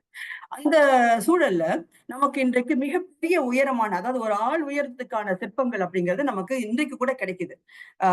நிச்சயமா நீங்க புஷ்பவனம் பகுதியில கிடைச்ச புத்தர் பற்றி நீங்க கேள்விப்பட்டிருக்கலாம் இல்லையா? இப்ப பார்க்கும்போது இந்த கற்சிலைகள் மட்டுமல்ல, வெண்கல சிலைகளும் நமக்கு நிறைய கிடைத்தது அப்படிங்கிற பாக்குறோம். இதுல எப்படின்னா, நாகப்பட்டினத்துல உள்ள வெளிப்பாளையத்திலையும் நாணயக்கார சாலையிலும் அங்க நிகழ்த்தப்பட்ட தேடல்கள் மட்டுமே நமக்கு 350க்கும் குறையாத வெண்கல புத்த சிலைகள் நமக்கு கிடைத்திருக்கின்றன. அது வந்து சென்ற நூற்றாண்டில் கிடைத்திருக்கின்றன. அவற்றை பற்றிய தகவல்களை எல்லாம் சென்னை அருங்காட்சியகத்தின் இயக்குநராக இருந்த TN ராமச்சந்திரன் அவர்கள் அருமையாக எழுதி அதை ஒரு நூலாக அவர்கள் வெளியிட்டிருக்கின்றார்கள். இது ஒரு மிக முக்கியமான ஒரு ஆவணம். இதை பார்க்கும்போது நமக்கு சில கேள்விகள் வருது இல்லையா? அந்த கேள்விகள் எப்படின்னாக்கா, நாகப்பட்டினத்துல மட்டுமே 350க்கும் தெரியாத புத்தரோட செப்பு சிலைகள், வெண்கல சிலைகள் இருந்தது அப்படின்னாக்கா, இப்ப கல்லால் செய்யப்பட்டது, பளிங்கினால் செய்யப்பட்டது, தங்கத்தினாலும் வெள்ளியினாலும் செய்யப்பட்ட சிலைகள் நிச்சயமா இருந்திருக்கணும் இல்லையா? அவையெல்லாம் எங்கே? அந்த அந்த சிலைகள் எத்தனை இருந்திருக்கலாம், இப்ப எங்கே இருக்கின்றன? நம்ம எல்லாத்தையும் அப்படியே எல்லாவற்றையுமே அப்படியே அக்செப்ட் பண்ணிட்டு விட்டுட்டு எங்கேயோ இருந்திருக்கும் போருக்கு போயிடுச்சு போருக்கு அப்படின்னு நம்ம விட்டுட்டு போயிடக்கூடாது இல்லையா? அப்ப நம்ம இந்த கேள்வி கேட்கிறோம். 350 இருக்கின்றதுன்னு கடந்த நூற்றாண்டுல பதிந்து ஒருத்தர் வைத்து விட்டு போய்விட்டார். சென்னை அருங்காட்சியகத்தோட கியூரேட்டரா, இயக்குனரா இருந்தவர். அப்ப அந்த தகவல்கள் நான் பின்னாடி உங்களுக்கு நான் சொல்றேன். ஆனால் வெண்கலம் மட்டும் இல்லாமல் கட்டளைகளாகவும் மயனைய உலகங்களாலும் செய்யப்பட்டவை எங்கே? அடுத்ததா எந்த நாட்டுல அது எந்த அருங்காட்சியகத்துல இந்த சிலைகள் இருக்கணும் இப்போது? அப்புறம் வந்து சென்னை அருங்காட்சியகத்துல வந்து ஒரு பிரான்ஸ் கேலரி இருக்கு இல்லையா? அந்த பிரான்ஸ் கேலரியில எத்தனை புத்தர் சிலைகள் அங்க காட்சிக்கு வைக்கப்பட்டிருக்கின்றன? இந்த கேள்வி நம்ம கேட்கணும். இப்ப இங்க குழுல இருக்கவங்க நான் பார்த்து கேட்கணும்னு நினைக்கிறேன். எத்தனை பேர் வந்து நம்ம சென்னை அருங்காட்சியகத்துக்கு நீங்க சென்றிருப்பீர்கள்? அங்க பிரான்ஸ் கேலரி அப்படின்னு ஒண்ணு இருக்கு. அந்த பிரான்ஸ் கேலரியில எத்தனை பேர் வந்து அங்கே சென்றிருப்பீர்கள்? அங்கே சென்று அங்கு உள்ள சிலைகளை நீங்க பார்த்திருப்பீங்க. அங்க வந்து எத்தனை புத்தர் சிலைகள் இருக்கின்றன என்று பார்த்திருப்பீர்கள். இந்த கேள்வியை நாம எல்லாருமே ஒவ்வொருத்தருமே கேட்டுக்க வேண்டும் இல்லையா? அப்புறம் இந்த நாகப்பட்டினம் பௌத்த சின்னங்கள் காட்சிப்படுத்துற தனி அருங்காட்சியகம் ஒன்று ஏன் இன்றைக்கு வரைக்கும் நாகப்பட்டினத்துல உருவாக்கப்படவில்லை? இந்த கேள்வி. ஏன்னா இந்த புத்தகம் வெளிவந்து 1952 வெளிவந்ததுன்னா ஏறக்குறைய 80 ஆண்டுகள் ஆகியும் கூட நமக்கு இங்க வந்து ஒரு ஒன்று கூட நமக்கு ஒரு அருங்காட்சியகம் காட்டுவதற்கு இல்லை அப்படிங்கிறது பார்க்கிறோம். ஆனால் மிகவும் வருந்தத்தக்க வகையில நாகப்பட்டினத்துல இருக்கிற அருங்காட்சியகம் மிகவும் வருந்தத்தக்க வகையில தான் இருக்கின்றது. அதுக்கு மிக பாதுகாப்பும் இல்லை. நாங்கள் நேரடியாக சென்று அதை ஆய்வு செய்து விட்டு வந்தோம். ஆனால் அது பார்க்கக்கூடிய அளவில் இல்லை. அடுத்ததாக தொடர்ச்சியாக இந்த ஸ்ரீ விஜய பேரரசை பத்தி கொஞ்சம் பேசலாம்னு நினைக்கிறேன். ஏன்னா இந்த ஸ்ரீ விஜய பேரரசு அப்படின்னு பார்க்கும்போது இன்றைய மலேசியா, இங்க நீங்க பார்க்கலாம் அந்த வர்ணத்துல, இன்றைய மலேசியா, ஜாவா, சுமத்ரா மாநிலம், பிறகு தாய்லாந்தோடைய தெற்கு பகுதி இதுவும் வந்து இருக்கிறத பார்க்கலாம். தக்குவாப்பா அப்படிங்கிற பகுதியை பார்க்கிறோம். இங்க ஒரு கல்வெட்டு கூட மிக முக்கியமான தமிழி கல்வெட்டு அது ஒண்ணு இருக்கு. பெரும்பத்தன் கல்வெட்டு அப்படிங்கிற பேர்ல அது அந்த கல்வெட்டு இருக்கு. தமிழில எழுதப்பட்ட கல்வெட்டு. அப்புறம் இங்க பாரூத்ல எல்லாம் பார்த்தோம்னா அங்கெல்லாம் கல்வெட்டுகளை கண்டுபிடிச்சிருக்கிறாங்க. சுமத்ராலையும் அது சில காட்சிப்படுத்தப்பட்டிருக்கின்றன. ஆக தமிழ் தொடர்புங்கிற தமிழ்நாட்டில் இலங்கையில் மட்டும் இல்லை, அது வந்து ஸ்ரீ விஜய பேரரசுலயும் அந்த தமிழ் தொடர்பு இருந்தது அப்படிங்கிறத அந்த பார்வையோடு நாம் பார்க்க வேண்டும். அப்ப வந்து இதுல நம்ம தொடர்ச்சியா நம்ம பார்ப்போம். இந்த ஸ்ரீ விஜய பேரரசு இது வந்து 7ஆம் நூற்றாண்டிலிருந்து 13ஆம் நூற்றாண்டு வரைக்கும் வந்து தென்கிழக்கு ஆசியால வந்து இந்தோனேசியாவின் சுமத்ராவிலிருந்து மலேசிய தீபகற்பத்தை உள்ளடக்கி மிகப்பெரிய ஒரு பேரரசாக தான் இருந்தது இது. இப்ப இந்திய பெருங்கடல் பார்க்கும்போது சீன பெருங்கடல் வரைக்கும் இது ரொம்ப இணைக்கிற வெறும் பாலமாக இது இருந்தது. அப்புறம் சீன பேரரசோட எழுச்சி காலம் அப்படின்னு பார்த்தோம்னாக்கா எழுச்சி காலம் அப்படிங்கிறது வந்து ஸ்ரீ விஜய பேரரசோட எழுச்சி காலம் வந்து 7ஆம் நூற்றாண்டு 11. எப்போ ராஜேந்திர சோழனோட கடற்படைகள் அதை தாக்குதோ அது வரைக்கும் அதோட இறுதி வரைக்கும் அது வந்து ரொம்ப ஒரு பலம் பொருந்திய ஒரு பேரரசாகத்தான் இருந்தது. மலாய் மொழி பேசிய மக்கள் அவங்க. அப்போ ஆனால் அவர்களுடைய சமயம் பௌத்த சமயமாக இருந்தது. இப்ப இன்றைக்கு வரைக்கும் நீங்க பார்க்கலாம் அந்த நாடுகள்ல வந்து மகாராஜா, மகாராணி, சக்கரவர்த்தி போன்ற பெயர்கள்லாம் இன்றைக்கு கூட வழக்கத்துல இருக்கிறத நம்ம பார்க்கலாம். ஆக கல்வெட்டுகளை பார்த்தோம்னா பழைய மலாய் மொழியிலையும் சில வந்து சமஸ்கிருதத்திலையும் சில பல்லவ கிரந்தத்திலையும் இருக்கிறதையும் நம்ம பார்க்க முடியும். இத வந்து இந்த பகுதிகள் மிகப்பெரிய நிலப்பகுதிங்கிறதுனால இந்த பல மண்டலங்களாக பிரிச்சு அவங்க வந்து ஆட்சி செய்து வந்தார்கள் அப்படிங்கிறத பாக்குறோம். அடுத்ததாக நம்ம வந்து ஸ்லைடுக்கு போவோம். இது வந்து நம்ம பார்க்கறது வந்து போரோபுடூர் ஜாவால இருக்க போரோபுடூர் கோயில். இந்த போரோபுடூர் கோயில் அப்படிங்கிறது தான் வந்து உலகில் இருக்கின்ற மிகப்பெரிய பௌத்த பெரும்பள்ளி, இன்றைக்கு இருக்கின்ற பெரும்பள்ளி. ஆனா என்னுடைய சிந்தனைப்படி இந்தியாவில் நிச்சயமாக பௌத்த பெரும்பள்ளிகள் ஈவன் தமிழ்நாட்டுல கூட இருந்திருக்கலாம். ஆனா அது அவை சிதைக்கப்பட்டிருக்கலாம் அப்படின்னு தான் தோணுது. ஆனால் இன்றைய காலகட்டத்தில் நமக்கு கிடைப்பது இந்த போரோபுடூர் கோயில் தான். இது கட்டப்பட்ட காலம்னு பார்த்தோம்னா 8, 9 அந்த காலகட்டத்தில் தான் இது கட்டப்பட்டது. இந்த 1970ல இருந்து இது வந்து இப்ப யுனெஸ்கோவால பாதுகாக்கப்படுகின்ற அரிய மரபுரிமை சின்னமாக இது பாதுகாக்கப்படுகிறதுங்கிறத பாக்குறோம். இப்ப இந்த கோயிலை பார்த்தோம்னா அது வெளிப்புறத்துல பார்க்கும்போது 72 பெரிய புத்தர் தலைகளோட சிலைகள் அமைக்கப்பட்டிருக்கிறத பார்க்கலாம். மிக அழகான பெரிய ஒரு கோயில் இது. பிறகு இந்த கோயில வந்து 778ஆம் ஆண்டு கிபி 778ஆம் ஆண்டு அந்த காலகட்டத்துல வந்து கட்டப்பட்ட இந்த கோயில்ல எரிமலை, ஏன்னா ஜாவா உங்களுக்கு தெரியும் இந்தோனேசியால எரிமலை எப்போதும் வெடிக்கும். அப்ப வெடிக்கும் போது எரிமலை வெடித்து அதோட தூள் எல்லாம் வந்து அந்த கோயிலை மறைச்சிருச்சு. மறைத்த பிறகு இதை வந்து கடந்த நூற்றாண்டில் 1907 தான் வந்து தாமஸ் ஸ்டாம்ஃபர்ட் ராஃபல்ஸ் அப்படிங்கிற ஒரு ஆய்வாளர் தான் இதை அகழாய்வு செய்து இதை கண்டுபிடிச்சு கண்டுபிடித்த பிறகுதான் இதை பற்றி இந்த கோயிலை பற்றிய செய்திகள்லாம் உலகத்துக்கு தெரிய ஆரம்பிச்சது.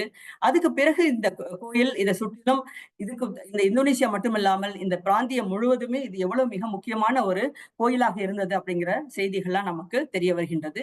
அதோடு தொடர்ச்சியாக நமக்கு நாகப்பட்டினத்திற்கும் இந்த பகுதிக்கும் இருந்த தொடர்பு தெரிய வருகின்றது. அதாவது சீனாவிலிருந்து இந்த பகுதி பலேம்பாங் வரைக்கும் வந்து அங்க பள்ளியில் படித்து விட்டு பிறகு நாகப்பட்டினம் பெரும்பள்ளியில் படித்த ஒரு சூழல், ஒரு தொடர்ச்சி இருந்தது அப்படிங்கிறத நம்ம இங்க நாகப்பட்டினத்தோடைய ஆய்வு செய்து பார்க்கும்போது நமக்கு தெரிகிறது.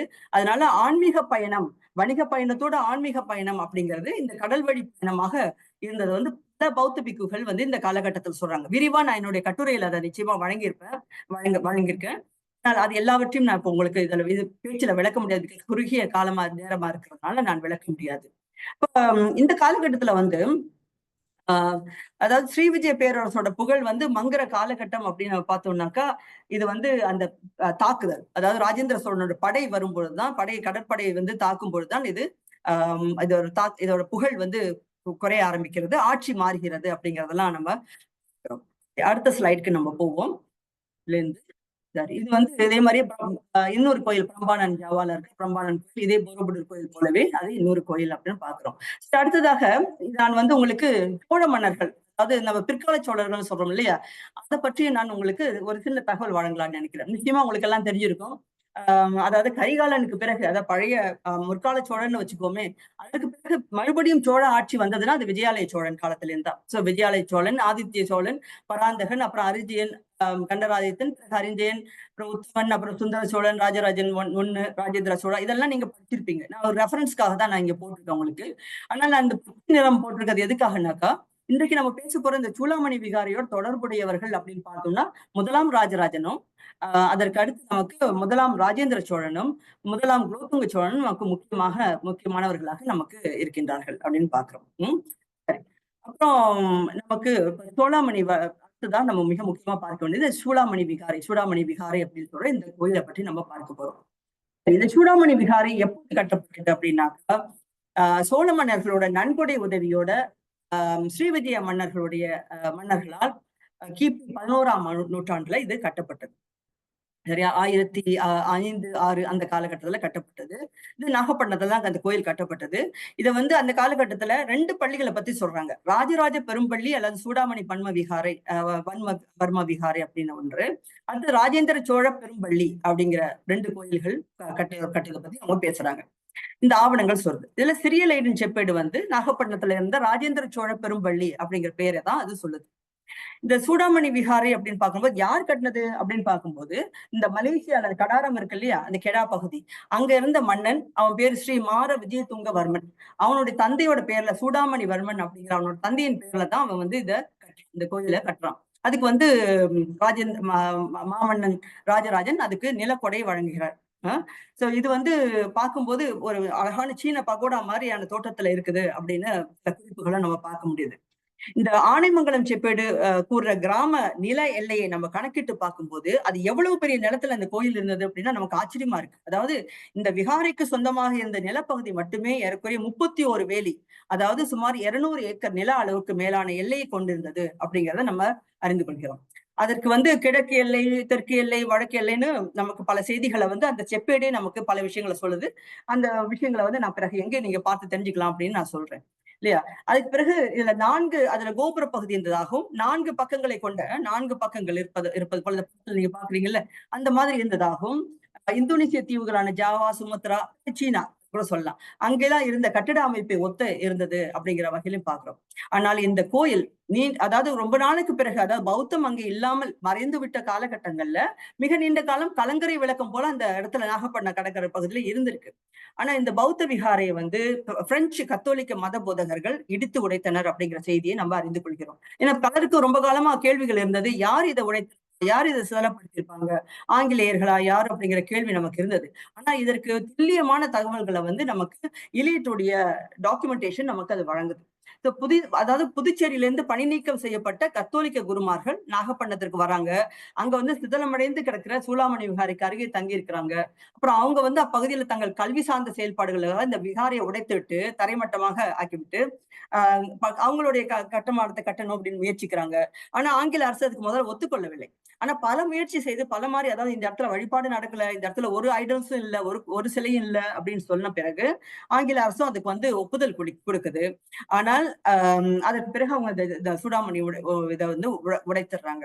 ஆனா இது உடைப்பதற்கு முன்பு வந்து சார் எலியட் வந்து பார்த்திருக்கிறார். பார்த்து அதை பற்றி வந்து இதை உடைக்க கூடாது, இதை பாதுகாக்க வேண்டிய ஒரு மரபு சின்னம் அப்படின்னு சார் எலியட் அவர்கள் குறிப்பிட்டு விட்டு அவர் வேறு பகுதிக்கு பணிக்கு சென்று விடுகிறார். ஆனால் திரும்பி வந்து பார்க்கும் பொழுது அது வந்து உடைக்கப்பட்டு விடுகிறது அப்படிங்கிறத பாக்குறோம். ஆனா உடைப்பதற்கு முன்பாக அவர் டிராஃப்ட் பண்ண ஓவியம் தான் இங்க நீங்க பாக்குறது.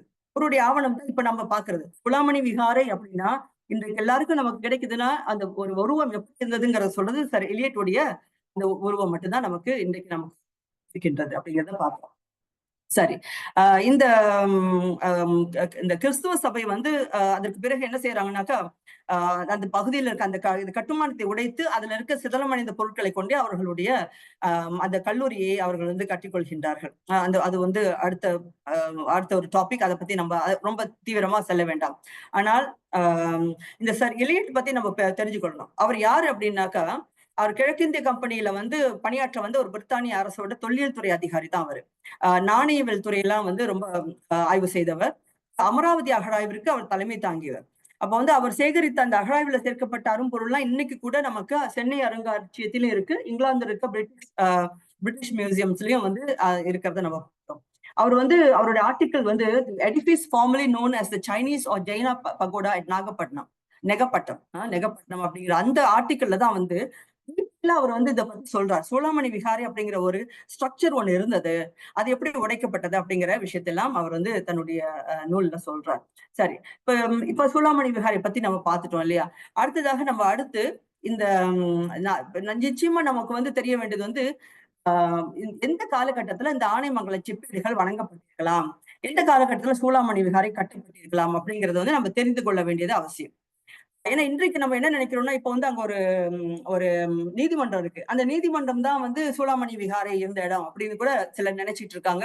அண்மையில கூட அரசு வந்து ஒரு பத்திரிகை செய்தியை நான் ஒண்ணு பார்த்தேன். அந்த இடத்துல நம்ம சூளாமணி விகாரை இந்த இடத்துல தான் நிறுவுறோம் அப்படிங்கிற மாதிரி வந்திருந்தது. ஆக இந்த மாதிரி பேச்சுக்கள்லாம் பொழுது தோன்ற ஆரம்பித்திருக்கின்றன. இது வந்து இந்த சூளாமணி விகாரை வந்து ராஜராஜனுடைய மன்னன் ராஜராஜன் நம்ம போட்டிருக்கோம் இல்லையா, ராஜராஜனுடைய ஆட்சி ஆண்டு 21ஆம் ஆட்சி ஆண்டு, அதாவது புது ஆண்டு 1006. அதுலதான் ஆனைமங்கலம் கிராமத்தோட வருவாய் இந்த சூடாமணி விகாரை பராமரிப்பிற்காக வழங்க வேண்டும் அப்படிங்கிற இந்த மன்னன் இயற்றுகிறார். நம்மளுக்கு நன்கு தெரிந்த ராஜராஜன் வந்து ஏற்றுகின்றார். அப்போ அந்த ஆனைமங்கலம் கிராமத்துல இருக்க எல்லா தொழில இருந்து வருகின்ற வருமானம், நெசவு, மீன்பிடித்தல், வியாபாரம், வணிகம், அதுல இருந்து வர எல்லா வரியுமே இந்த கோயிலுக்கு செல்ல வேண்டும் அப்படிங்கிற வகையில அவர் வந்து மிக நியாயமான அந்த கல்வெட்டு செப்பேடுகளை வாசிக்கும் போதே அவ்வளவு சிறப்பா இருக்கு. அப்படி ஒரு தகவலை வழங்குறாரு. அப்படி பார்க்கும்போது இந்த நமக்கு ஏறக்குறைய 1005 இந்த நிலக்கொடை வழங்கப்பட்டிருக்கலாம் அப்படின்னு தெரியுது. 1006 இந்த கட்டுமான பணி வந்து தொடங்கி இருக்கலாம். இப்ப வந்து ஸ்ரீமார விஜயதுங்கவர்மன், அதாவது அந்த ஸ்ரீ விஜய மன்னன் என்ன செய்யறான்னாக்கா, அவன் வந்து 1008 அதாவது கட்டப்பட்ட 2 ஆண்டுகளா இறந்து போறான். அதுக்கு பிறகு அவனோட மகன் சங்கிரம துங்கவர்மன் அப்படிங்கிறவன் தான் அடுத்து வந்து மன்னன் ஆவறான். அவன் அந்த பதவி அந்த கோயிலை கட்டுறான். ஆக 2 பேர் கட்டியதை வந்து நம்ம நினைவுல வைத்துக் கொள்ளணும். 2 மன்னர்கள் பொறுப்புலதான் இந்த கோயில் வந்து கட்டப்பட்டு, அதாவது அவன் அப்பாவுடைய பேர்ல கட்டப்பட்டு, ஆனா மகன் இறந்து போய் விடுகிறான். பிறகு அடுத்த வாரிசு வந்து அவரை எழுப்புகிறார். அது முழு கோயிலும் கட்டப்படுகிறது அப்படிங்கிறத பாக்குறோம். அப்ப ராஜராஜன் காலத்திலே அந்த கோயில் கட்டப்பட்டு முழுமையாக இருக்கின்றது அப்படிங்கிறத நம்ம பார்க்க முடியுது.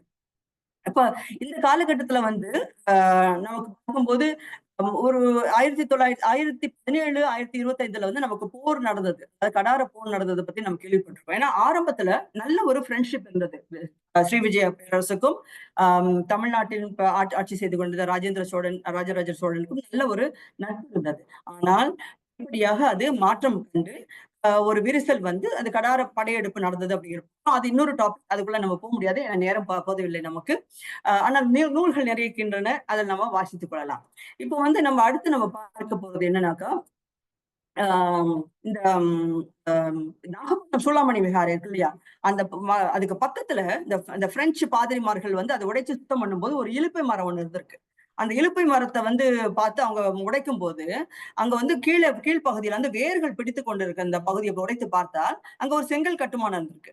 அந்த செங்கல் கட்டுமானத்தை வந்து அவங்க வெட்டி பார்த்த போது அங்க அவர்களுக்கு 5 சிலைகள், புத்தர் சிலைகள் அங்கே கிடைச்சிருக்கு. 4 வெண்கல சிலைகளும் ஒரு பாசலின் சிலையும் அவங்களுக்கு கிடைச்சிருக்கு.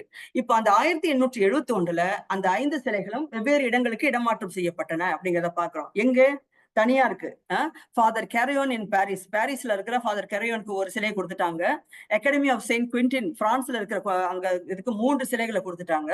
பிறகு லார்ட் நேப்பியருக்கு வந்து 1866ல இன்ஸ்கிரிப்ஷனோட கல்வெட்டோட உள்ள ஒரு சிலையை அவங்க கொடுத்துட்டாங்க. இப்பதான் வந்து அந்த சிலைகள்லாம், புத்தர் சிலைகள்லாம் வந்து பல்வேறு காலகட்டங்கள்ல பல இடங்களுக்கு சென்று விட்டன அப்படிங்கிறத நம்ம பார்க்கணும். அடுத்து நம்ம வந்து பார்க்க போறது இந்த ஆனைமங்கல செப்பேடு. இல்லையா? இந்த ஆனைமங்கலம் செப்பேடுகள் அப்படின்னு நம்ம சொல்றோம். இந்த செப்பேடுகள் எப்படிப்பட்டதுனாக்கா 2 தொகுதிகள். ஒன்று வந்து பெரிது, அதை வந்து பெரிய லைடன் செப்பேடுகள் அப்படின்னு சொல்லுவோம். அதுல வந்து 21 செப்பு பட்டயங்கள் அதுல இருக்கும். 16 செப்பு பட்டயங்கள் தமிழ்லயும், ஏனைய 5 வந்து சமஸ்கிருதத்திலயும் இருக்கும். அடுத்தது வந்து ஒவ்வொரு தனி செப்பேடும் வந்து செப்பு வளையத்தால் பிணைக்கப்பட்டு சோழ சின்னம் பொறிக்கப்பட்ட செப்பு முத்திரையுடன் அது பிணைக்கப்பட்டிருக்கும். இப்ப முத்திரையை இணைக்கும் வளையம் அமைந்திருக்கும் பகுதியில வந்து வளையத்தின் மேற்பகுதியில் தமிழில் ஆனைமங்கலம் என பொறிக்கப்பட்டுள்ளது. அதுவும் இருக்கு. 1ஆம் ராஜராஜன் காலத்தில் வெளியிடப்பட்டது. தூக்கி பார்த்தால் அதோட எடை வந்து ஏறக்குறைய 30 கிலோ. ஓகே. இது வந்து நீங்க பார்க்கலாம், படத்துல நீங்க பார்க்கலாம். இந்த நீங்க பார்க்கும்போது நான் கையில வைத்துக் கொண்டிருப்பது இது வந்து பெரிய லைடன் செப்பேடு. நான் கையில தூக்கி வைத்துக் கொண்டிருப்பது பெரிய லைடன் செப்பேடு. அதோட சின்னத்தை வைத்திருக்கேன். கீழே இருப்பது வந்து சிறிய லைடன் செப்பேடு. சிறிய லைடன் செப்பேடை பத்தி அடுத்து பார்ப்போம். இது வந்து ஆனைமங்கலம் செப்பேடுல வந்து இதோட ரெஃபரன்ஸ் நம்பர் வந்து லைடன்ல OR 1688 நம்பர். 3 செப்பு பட்டயங்களை கொண்டது. 3மே தமிழில் அமைந்தது. இது குலோத்துங்கன் காலத்தில் வெளியிடப்பட்டது. ஏறக்குறைய 8 கிலோ எடை கொண்டது. சரி, இதை வந்து எப்படி நாம வந்து கண்டுபிடிப்போம் அப்படின்னு பார்த்தோம்னாக்க, இதை பற்றிய செய்தி வந்து நமக்கு பழமையாவே நமக்கு கிடைக்குது.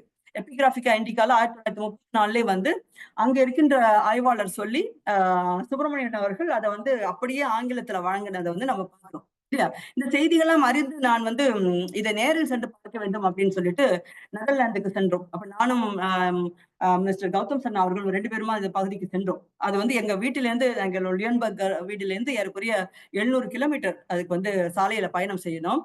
அங்கே சென்று அனுமதி கேட்டு அந்த பகுதிக்கு நாங்க சென்று செப்பு பட்டயங்களை வந்து போது அவர்கள் பார்வையிட அனுமதி கொடுத்தார்கள். இது லெய்டன் பல்கலைக்கழகத்துடைய நூலகத்துல இருக்கு.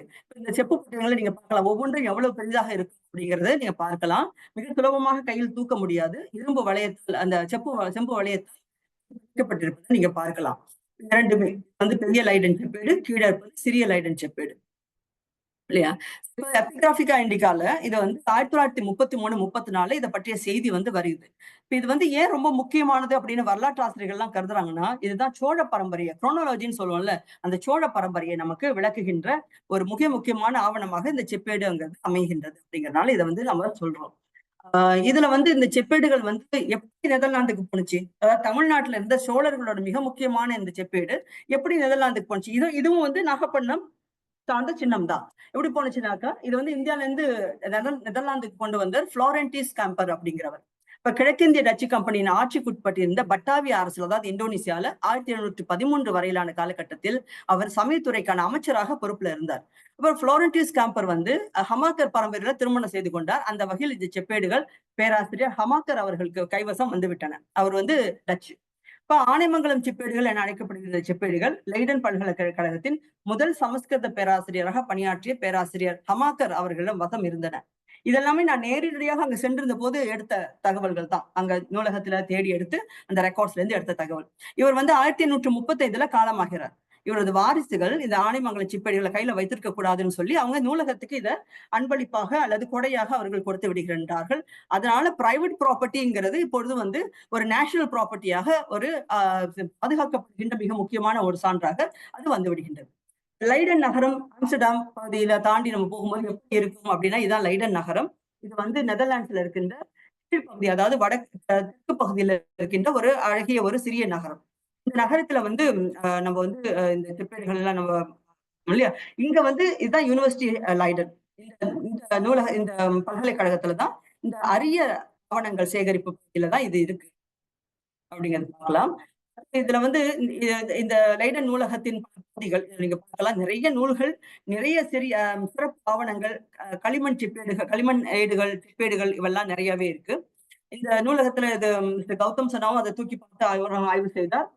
அங்கு நாங்க 6 மணி நேரம் இருந்து இந்த செப்பேடுகளை வந்து இருவரும் ஆய்வு செய்து பல குறிப்புகளை எடுத்துக்கொண்டோம். அதற்கு எங்களுக்கு எல்லா தரவுகளையும் அவர்கள் வழங்கினார்கள். நல்ல ஒத்துழைப்பு கொடுத்தார்கள். அப்படி சிறப்புமிக்க இந்த ஆனைமங்கலம் அப்படிங்கிற இந்த ஊர் எப்படி இருக்கும்னு சொல்லி பார்க்கணும்னு சொல்லிட்டு நாங்க 2022ஆம் ஆண்டு நாங்க தமிழ்நாட்டின் நாகப்பட்டினத்துல இருக்க ஆனைமங்கலத்துக்கு வந்தோம். அங்க வந்து பார்த்தால் வெறும் வயல் தான் இருக்கு. அந்த ஆனைமங்கலம் இவ்வளவு சிறப்பித்து நம்ம சொல்ற ஆனைமங்கலம் செப்பேடுகள் நம்ம சொல்ற, அதுவும் வந்து ராஜராஜன் யானையில் வலம் வந்து ஒவ்வொரு பகுதியும் அளந்து கொடுத்த அந்த பகுதி வந்து இப்போதைய நிலை எப்படி இருக்குன்னு பார்த்தா ஒரு காடு போல சொல்ல முடியாது. நிறைய பசுமை இருக்கு, ஆனா புல் மண்டி கிடக்கு. இப்ப பின்னால் கூட ஒரு சின்ன ஆலயம் ஒன்று நம்ம பார்க்கிறோம். அது கூட சிதலமடைந்து மேல வந்து செடிகள்லாம் வந்து முளை அப்படி கிடக்கின்ற ஒரு சூழல் நம்ம பார்க்கிறோம் இல்லையா? இந்த நிலைதான் இப்போது ஆனைமங்கலத்துக்கு அமைந்திருக்கின்றது. மிகவும் வருந்தத்தக்க ஒரு நிலை. அடுத்ததான் மிக முக்கியமாக நான் இறுதி பகுதிக்கு வரேன். இப்ப நம்ம முக்கியமா கவனத்தில் எடுத்துக்கொள்ள வேண்டியது நாகப்பட்டினம் அண்ட் அதர் புத்திஸ்ட் பிரான்சஸ் அப்படிங்கிற இந்த நூல். இந்த நூல் நமக்கு சொல்ற தகவல்கள் அப்படிங்கிறது நமக்கு பல விஷயங்களை சொல்லுது. அதாவது 2 பகுதியாக இந்த நூல்ல வந்து இறுதி பகுதியில 2 பகுதியாக அவர் விரித்திருக்கின்றார். அதுல வந்து நான் ரொம்ப குயிக்கா சில படங்களை உங்களுக்கு நான் காட்டி விடுகின்றேன். இதெல்லாம் பார்க்கலாம். இது எல்லாமே அந்த வெண்கல சிற்பங்கள் தான். 1856 தொடக்கம் 1952 அந்த காலகட்டத்துல இருக்கிற 100 ஆண்டுகளுக்குள்ள தேடலில் கிடைத்த வெண்கல சிற்பங்கள் வந்து இந்த நூல்ல வந்து நமக்கு இந்த தகவல்கள் வழங்கப்படுகின்றதை பார்க்கலாம். இதுல வந்து புத்தரோட சிலைகள், பிக்னிகளோட சிலைகள், அப்புறம் வந்து ஜபாலா அப்படிங்கிற யட்சன் யட்சி இப்படிங்கிற சிலைகள் எல்லாம் நம்ம பார்க்க முடிகின்றது. நம்ம பார்க்கிறோம், பல சிலைகளை பார்க்கிறோம். அது மட்டும் இல்லாமல் இந்த சிலைகள் நாகப்பட்டினத்தை கிடைச்ச சிலைகள் வெளிநாடுகள்ல, உதாரணமா இந்த சிலை சிகாகோல இருக்கு, இந்த சிலை வந்து நமக்கு நியூயார்க்ல இருக்கு, ரைட்? இது வந்து நாகப்பட்டினத்துல கிடைச்ச சிலைகள் அங்கங்க பல்வேறு இடங்கள்ல இருக்கு. அதே போல இங்க இருக்கிறது வந்து திருவனந்தபுரத்துல இருக்கிற இந்த சிலை. அதுக்கப்புறம் இந்த சிலை வந்து மும்பைல இருக்கிற சிலை நம்ம பார்க்கணும். இது வந்து ரொம்ப ஆச்சரியப்படத்தக்க வகையில 2022, 2023 6 மாதம் நான் வந்து தமிழ் மரபு அறக்கட்டளை ஜெர்மனியில் இருக்க லண்டன் மியூசியமோட சேர்ந்த வகையில ஒரு கண்காட்சி ஒன்று செய்தோம். அதற்கு சிறப்பாக சில சின்னங்கள்லாம் வந்திருந்தது. அதுல வந்து ஒரு புத்தர் சிலையும் வந்திருந்தது. அந்த சிலை வந்து எங்கிருந்து வந்திருந்தது அப்படின்னு பார்த்தோம்னாக்கா சுவிட்சர்லாந்துல இருந்து, ஜூரிச்ல இருந்து வந்திருந்தது. இது வந்து நாகப்பட்டினம், நீங்க பார்க்கலாம், ரெஃபரன்ஸ் பார்க்கலாம். நாகப்பட்டினத்துல இருந்து 13ஆம் நூற்றாண்டை சேர்ந்த ஒரு சிலை அப்படிங்கிறது எவ்வளவு ஆச்சரியமா இருக்கு பாருங்க. நாகப்பட்டினத்துல இருந்து சென்ற சிலைகள் உலகத்தின் பல இடங்கள்ல இன்றைக்கு இருக்கிறத நம்ம, இது வந்து லண்டன் மியூசியம்ல இருக்கிற சிலைகள், இது வந்து நீஸ்ல இருக்கிற நாகப்பட்டினம் சிலை. பல இடங்கள்ல இந்த சிலைகள் இருக்கிறத நம்ம பார்க்க முடியுது. இப்படி ஏராளமான சிலைகள். ஒரு பட்டியல் ஒன்றை வந்து டி.என். ராமச்சந்திரன் அவர்கள் போட்டிருக்காங்க, நீங்க எல்லாரும். அதாவது தமிழ்நாட்டின் சென்னை அருங்காட்சியகத்துல 86 சிலைகள், வெண்கல சிலைகள் இருக்கின்றன.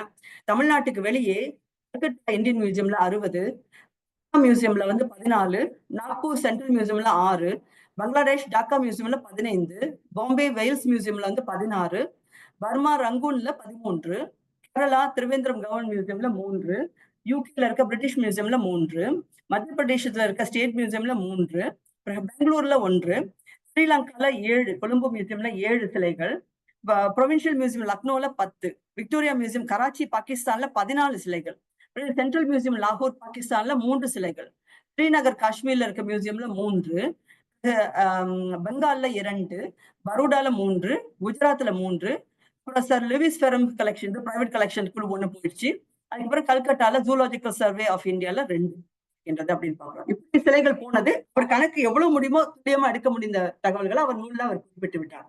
அதோட இந்த சிலைகள்ல இருந்த பொறிப்புகள், அதாவது எழுத்து பொறிப்புகள் அப்படின்னு பார்த்தோம்னா அந்த சிலைகள்ல பல சிலைகள் எழுத்து பொறிப்புகள் இருக்கு.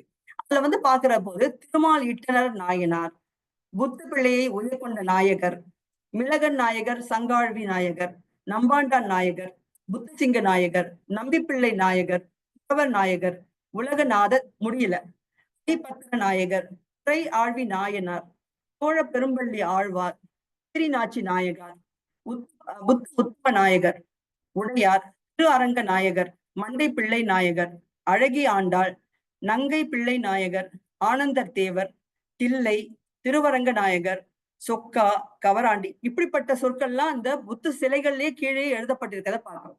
இது சிலர் வந்து நன்கொடை கொடுத்த விஷயங்களும் பார்க்கலாம். அது தெய்வத்தை புத்தரை வந்து அவங்க சிறப்பித்து சொன்னதை பார்க்கலாம். இப்போ இன்றைக்கு சூழல்ல நாகப்பட்டினத்துல நம்ம எங்கெங்கெல்லாம் சிலைகளை பார்க்கலாம்னா, இப்போ புஷ்பவனத்துல இருக்க சிலையை பற்றி நீங்க எல்லாரும் கேள்விப்பட்டிருப்பீங்க. மிகப்பெரிய ஒரு சிலை அது. அந்த சிலை இப்பொழுது தனியார் வசத்துல இருக்கு. எந்த ஒரு கோயில்ல இருந்திருக்க வேண்டிய ஒரு சிலை இப்ப தனியார் வசத்துல இந்த கோயில் இருக்குது அப்படிங்கறத நம்ம பாக்குறோம். அப்புறம் இந்த தமிழகத்தில் வந்து தமிழ்நாட்டில் இருக்க புத்த சமயத்தை பற்றிய பல ஆய்வு நூல்கள் அப்படி நம்ம தேடணும் அப்படின்னு நினைச்சோம்னாக்கா இந்த நூல்கள்லாம் நிறைய நூல்கள் இருக்கின்றன. இது வந்து நீங்க காமன் ஃபாக்ஸ்லயே வந்து தமிழ் ஹெரிடேஜ் ஃபவுண்டேஷன் அப்படிங்கிற பகுதிக்கு போய் இந்த நூல்கள் எல்லாம் நீங்கள் பார்க்கலாம். இந்த நூல்கள்ல நீங்க நூல்களை பெறலாம்.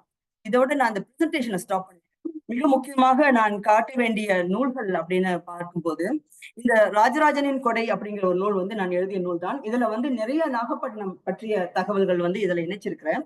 இந்த நூலை நீங்கள் பெறலாம். அடுத்ததாக நமக்கு வந்து டி.என். ராமச்சந்திரன் அவர்களுடைய ஒரு நூல் ஒண்ணு இருக்கு. இதுதான் முதல்ல நான் உங்களுக்கு காட்டிய இந்த நூல் ஒன்று. சரி, இதற்கு அடுத்து நாகப்பட்டினத்துல இவ்வளவு சிலைகள் இருந்தது. நாகப்பட்டினத்துல இந்த சிலைகள் பல எங்கெங்கயோ சென்று விட்டன அப்படிலாம் நம்ம பேசுறோம் இல்லையா? ஒரு லெக்சரோட நம்ம வந்து இதை கேட்டு அதோட நாம் நிறுத்திக் கொள்வதா?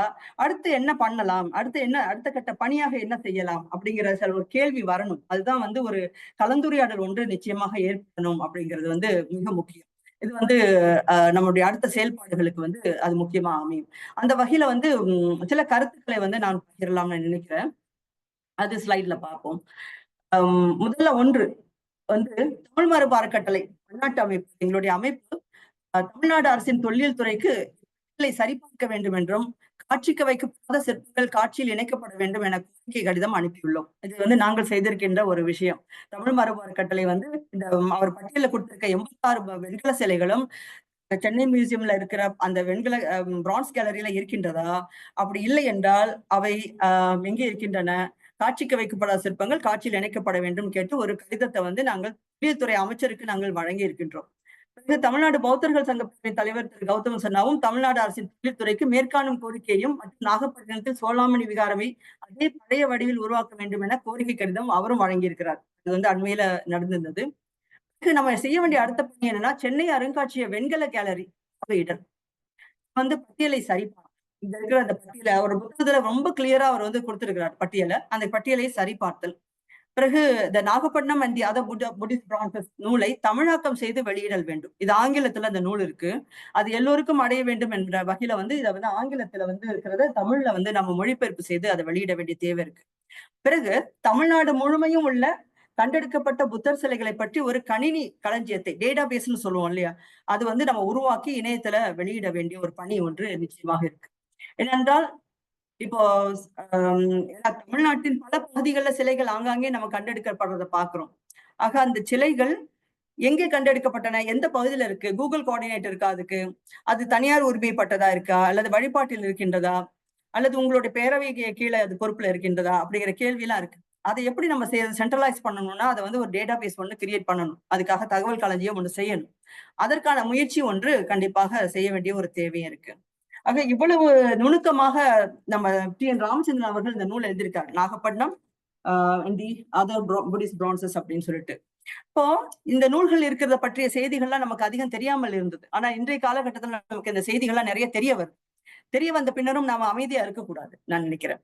ஆக வரலாற்று ஆர்வலர்கள் அப்படிங்கிறது ஒன்று, ஒரு புத்தர் சமயம் சம்பந்தப்பட்ட ஆர்வலர்கள் அப்படிங்கிற வகையிலும் சரி, இந்த முயற்சி வந்து தொடரப்பட வேண்டும் அப்படிங்கிறது என்னுடைய தனிப்பட்ட விருப்பம்.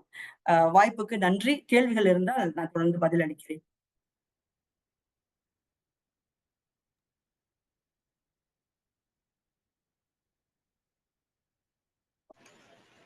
மிகச்சிறந்த உரையாற்றிய டாக்டர் சுபாஷினிக்கு பேரவையின் சார்பாக எங்களது நன்றியை தெரிவித்துக் கொள்கிறோம்.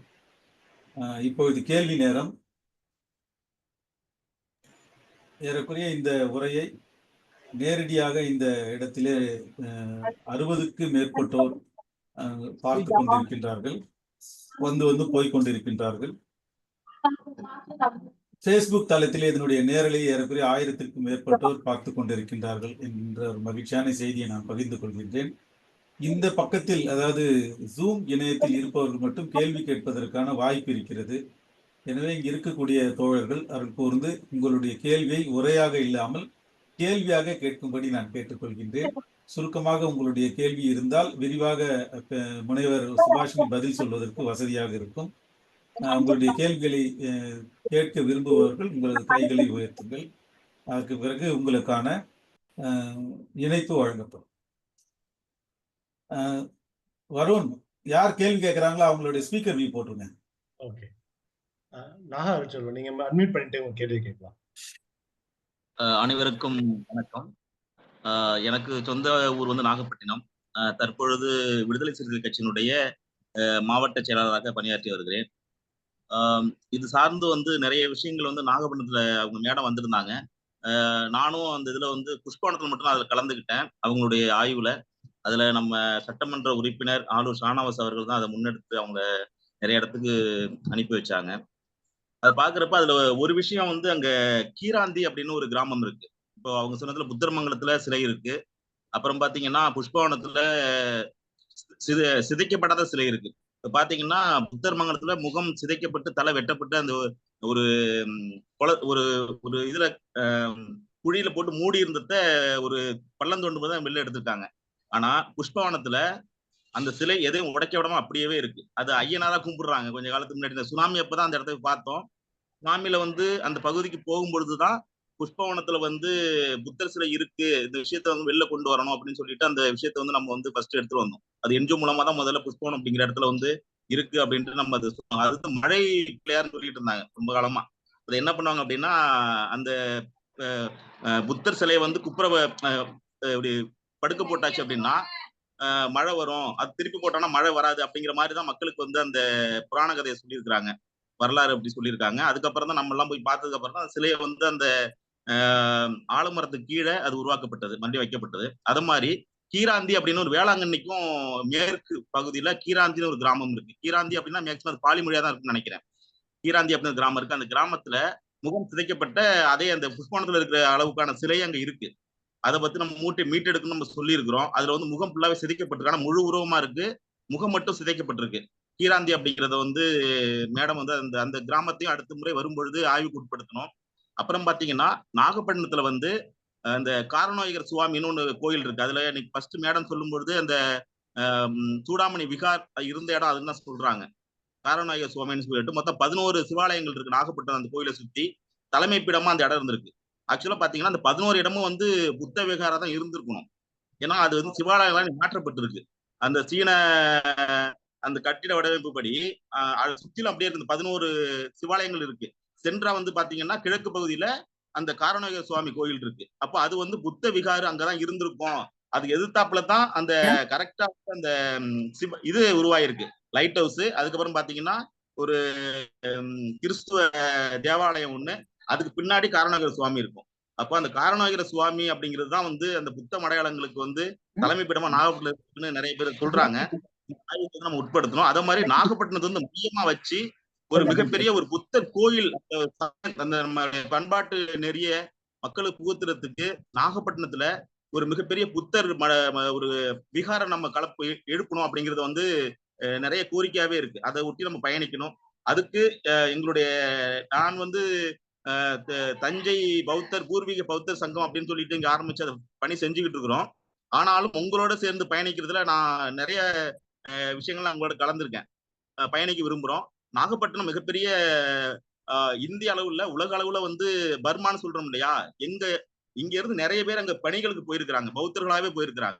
இந்த மாதிரி விஷயங்கள் நாகப்பட்டினத்தை மையமா வச்சு மிகப்பெரிய புத்தர் கோயிலை உருவாக்கி அது சார்ந்து பௌத்தத்தை மீண்டும் கட்டி எழுப்பணும்னு தான் எங்களோட விருப்பம். அதுக்கு நீங்க வந்து ஒத்துழைப்பு செய்யணும்னு நான் கேட்டுக்கிறேன். மிக முக்கியமான தேவை என்னன்னாக்கா, இப்போதைக்கு அங்க நாகப்பட்டினத்தை சுற்றி இருக்க பகுதிகளில் எந்தெந்த ஊர்கள் புத்தர் அப்படிங்கிற பேரோட வருகின்றன அப்படிங்கிறத கண்டுபிடித்தல், அதுக்கப்புறம் வந்து எந்தெந்த இடத்துல வந்து புத்தர் சிலைகள் இருக்கின்றன அப்படிங்கிறத கண்டுபிடிக்கிறது, இந்த பட்டியலை எடுத்தல் அப்படிங்கிறது, அதை நம்ம செய்து கொண்டு இந்த கோயில்களை அமைத்தல் அப்படிங்கிற பணியை நீங்க தொடங்கலாம். ஆனா மிக முக்கியமா எனக்கு அந்த தகவல், அதாவது எந்தெந்த இடத்துல இந்த சிலைகள் இருக்கு, இப்ப நீங்க ஒரு இடம் சொன்னீங்க, அதே போல எந்தெந்த சிலைகள் இருக்கு அப்படின்ட்டு இப்ப பௌத்த சங்க பேரவைக்கு நீங்க கொடுத்தீங்கன்னாக்கா அவங்களோட தொடர்பாளர் அங்க இருக்கிறவங்க நீங்க எல்லாம் சேர்ந்து இதை செய்யலாம். இந்த பணியை வந்து சேர்ந்துதான் செய்யணும். இப்ப நிச்சயமா ஒரு டேட்டா பேஸ் வேணும். இணையத்துல அது பதிவு இருக்கணும். நாகப்பட்டினத்துல இருக்கிற எந்தெந்த பகுதிகள் அது இருக்கு அப்படிங்கிற தகவல்கள் வந்து நமக்கு சேகரிக்கப்படுறதுக்கு வேணும். நீங்க நிச்சயமா தொடர்புல இருங்க. இந்த பணிகள் நம்ம சேர்ந்து செய்யலாம். வணக்கம். ஓகே. வணக்கம். நான் மருத்துவர் ரகுராமன் டொராண்டோவில் இருந்து பேசுகிறேன். வணக்கம் சார். வணக்கம். எனக்கும் சொந்த ஊர் நாகப்பட்டினம். 1954 இருந்து இன்று வரைக்கும் தொடர்பு இருக்கு. ரொம்ப தொடர்பு கொள்ளலாம். I appreciate the lecture. ரொம்ப நல்லா இருந்துச்சுங்க சுபாஷினி அம்மா. ரொம்ப நன்றி. எங்க ஊரை பத்தியும் பௌத்த மதத்தை பத்தியும் கொண்டு வந்ததுக்கு ரொம்ப நன்றி. அதுல அவர் சொன்னாரு, அந்த காய ஆரோகணம் அப்படிங்கிற சிவலிங்கம் இருக்கு. நீலாயதாட்சி சிவலிங்கம் இருக்கு. நீலாயதாட்சியம். நீங்க மியூட் ஆயிட்டீங்க மிஸ்டர் ரகுராமன். நீங்க அன்மியூட் பண்ணிட்டு பேசுங்க. சாரி. அந்த காயாரோகணம் சுவாமி அந்த இடத்துல தான் ஒருவேளை அந்த புத்த விகாரம் இருந்ததுன்னு அவர் சந்தேகப்பட்டாரு. எங்க ஊர்ல பெரும்பாலான பேச்சு வந்து அங்க ஒரு திரும்பவும் மியூட் ஆயிடுச்சு. மியூட் ஆயிடுச்சு. எதனால மியூட் ஆகுதுன்னு தெரியல. விரைவா முடிச்சுக்கிறேன்னா, அந்த கோர்ட் பில்டிங்ல தான் அந்த கோர்ட் பில்டிங் பகுதி தான் அதுதான் சொல்றாங்க. பேசுறாங்க. ஆமா, அதுதான் சொல்றாங்க. கரெக்ட். எனக்கு வந்து இதுல ஒரு பர்சனல் இன்ட்ரெஸ்ட் இருக்கிறதுனால எந்த உதவியா இருந்தாலும் நான் செய்ய தயாராக இருக்கிறேன். வாய்ப்பளித்ததற்கு நன்றி அம்மா. நான் டாக்டர் ரகுராமன், நீங்க நிச்சயமா மிஸ்டர் கௌதம் சன்னா அவங்க டீமோட நீங்க தொடர்புல இருங்க. அது வந்து அவங்களுக்கும் அந்த நடவடிக்கை செய்ய சுலபமா இருக்கும். நீங்க தொடர்புல இருங்க. நான் உங்களுடைய தொடர்பு நான் அவருக்கு கொடுத்துறேன். நீங்க தொடர்புல இருங்க. நன்றிம்மா. நன்றிம்மா.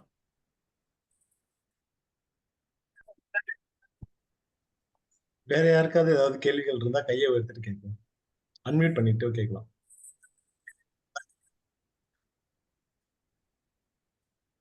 சுபா, சாம்சங்ல இருந்து. ஹே சுபா. பேசு. நல்லா இருந்தது கட்டுரை. ரொம்ப நல்லா இருந்தது. நிறைய தகவல் திரட்டி இருக்கீங்க. என்னுடைய பாராட்டுகள் சுபா. நன்றி நன்றி நன்றி நன்றி.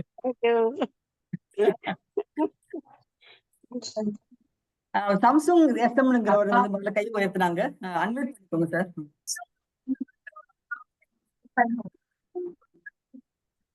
சுந்தர வடிவேல் சார், நீங்க ஏதாவது கேள்வி இருக்கா? மேடம், ரொம்ப மகிழ்ச்சியா இருக்கு. இவ்வளவு தகவல் வந்து கிடைக்கிறதுக்கான வாய்ப்புகளை எங்களுக்கு, அதுக்காக நன்றிகள். நாங்க வந்து ஒரு பிளான் பண்ணியிருக்கிறோம். அங்க நாகப்பட்டினம் போறதுக்கான ஒரு வேலை பார்த்துட்டு இருக்கோம். அங்க ஒரு டீம் ரெடி பண்ணிட்டு இருக்கோம்.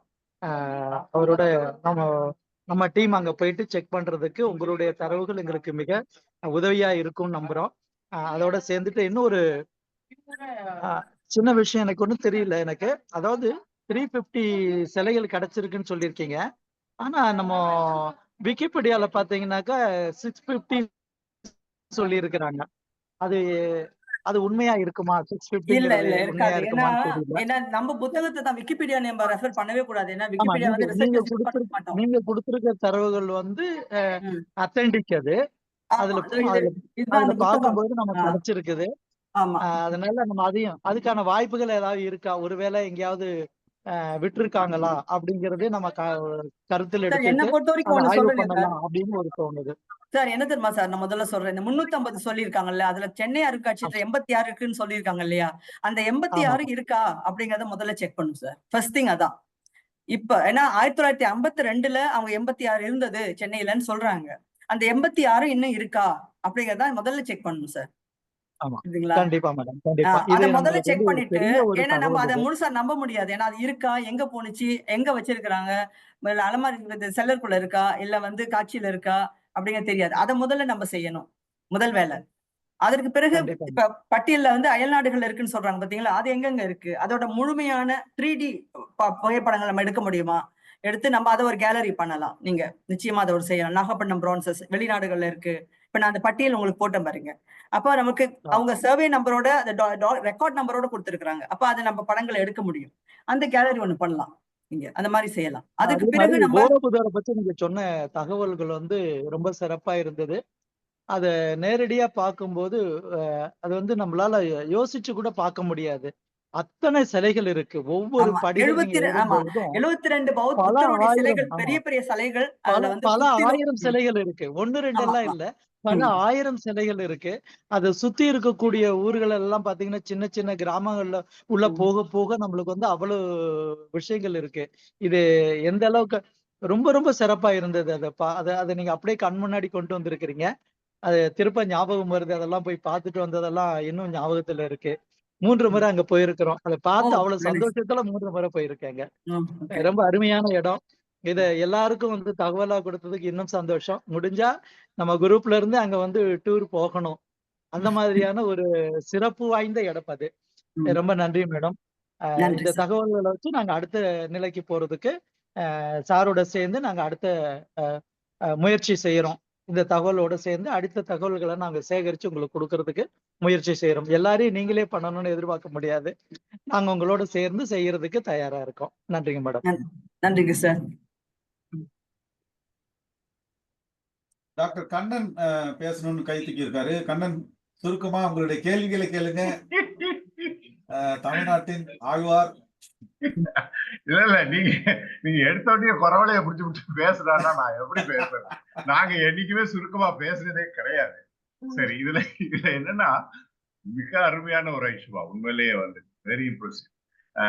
இதுல நீங்க சொன்னதுல முக்கியமா எனக்கு தோன்றது என்னன்னா, கிழக்கு நோக்குதல். அதாவது வந்து தமிழகத்தினுடைய சரித்திரம் வந்து கிழக்கே இருக்கு அப்படிங்கிறதுல அதுல என்னுடைய கொரிய ஆய்வுல இருந்து என்ன தெரிய வருதுன்னா, அது ஒரே ஒரு குறிப்பு மட்டும் ஒரு தஞ்சை பல்கலைக்கழகத்தை சேர்ந்த ஒருத்தர் வந்து கொடுத்திருக்காரு. அதாவது வந்து இங்கிருந்து கிளம்பிய புத்த பிட்சுக்கள் தமிழகத்துல இருந்து அவர்கள் தான் வந்து கொரியா வரைக்கும் போய் இந்த தமிழ் நெடுங்கணக்கு அங்க கொடுத்தது. அதாவது வந்து கிங் செஜோனுக்கு வந்து ஒரு அட்வைசரி மாதிரி இருந்துட்டு வந்து அவங்க பண்ணியிருக்காங்கிறது இது ஒரு ரொம்ப ஒரு முக்கியமான ஒரு தகவல் இது. ஆனா இதுக்கு வந்து மேற்கொண்ட ஆவணங்கள் நம்ம தேடணும்.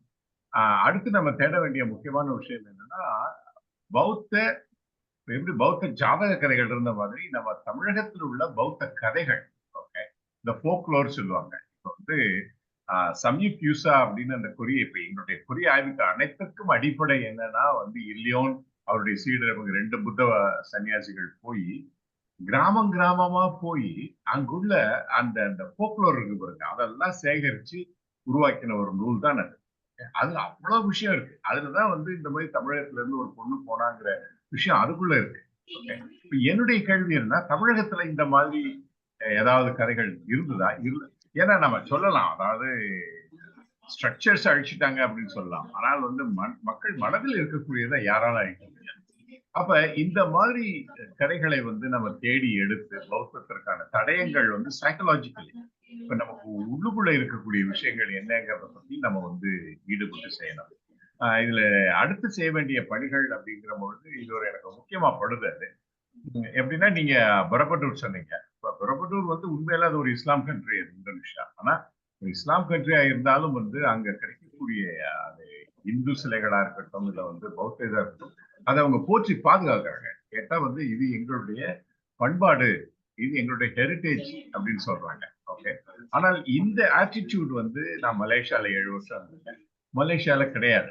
இப்ப கொஞ்சம் பரவாயில்ல. நீங்க இப்ப உங்களுடைய ரீசெண்ட் இதுல எல்லாம் வந்து அவங்களும் பண்ணிட்டு இருக்காங்க அப்படிங்கிற மாதிரி தான் சொன்னீங்க. பட் இருந்தாலும் அங்க இல்லை. இப்ப எனக்கு தமிழகத்தை பத்தி பாக்குற பொழுது ஏறக்குறைய நம்ம ஒரு மலேசியன் ஆட்டிடியூட் இங்க இருக்கிற மாதிரி எனக்கு படுது. அதாவது வந்து இதை நம்ம எப்படி பார்க்கணும் அப்படின்னா, தமிழகத்தின் பௌத்தம்ங்கிறது நம்ம எல்லாருடைய சொத்து, நம்ம எல்லாருடைய ஹெரிட்டேஜ். ஓகே, அப்போ வந்து இங்க என்னன்னா வந்து இந்து ஒரு குரூப்பா புரிஞ்சுக்கிட்டு வந்து சைவம் வைணவம் புரிஞ்சுக்கிட்டு பௌத்தத்தை எதிராளியா பாக்குறாங்க. அப்படி பார்க்கக்கூடிய ஆட்டிடியூட் மாறணும் அப்படின்னு நினைப்போம். ஏன்னா வந்து ஜோசப் கேம்பல், அவர் அமெரிக்கன் ஸ்காலர், அவர் என்ன சொல்லுவாருன்னா, இந்தியாவை பொறுத்த மட்டும் கொடுக்கல் வாங்கல் இருந்துட்டே இருந்திருக்கு.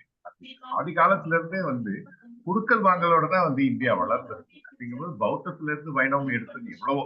கே ராமானுஜன் ரொம்ப அழகா சொல்லுவார், தத்துவத்திலிருந்து பல விஷயங்கள் எடுத்து, நீங்க சொன்னீங்க கோயில்களே எடுத்திருக்காங்க அப்படின்னு. அது கொஞ்சம் ஆராய்ச்சிக்கு உரிய விஷயம். அதை பத்தி நம்ம தனியா பேசணும். இந்த ஆழ்வார்களை பற்றி எல்லாம் சொன்னீங்க. அதுல வந்து பௌத்தத்திலயும் அந்த ஆழ்வார்கள் இருக்கு, ஆண்டாள்ங்கிற பேர்லாம் இருக்கு, ஆச்சாரியர்கள் இருக்கு. இதெல்லாம் நிறைய வந்து கொடுக்கல் வாங்கல தான் வந்து நம்ம வளர்ந்துருக்கோம்.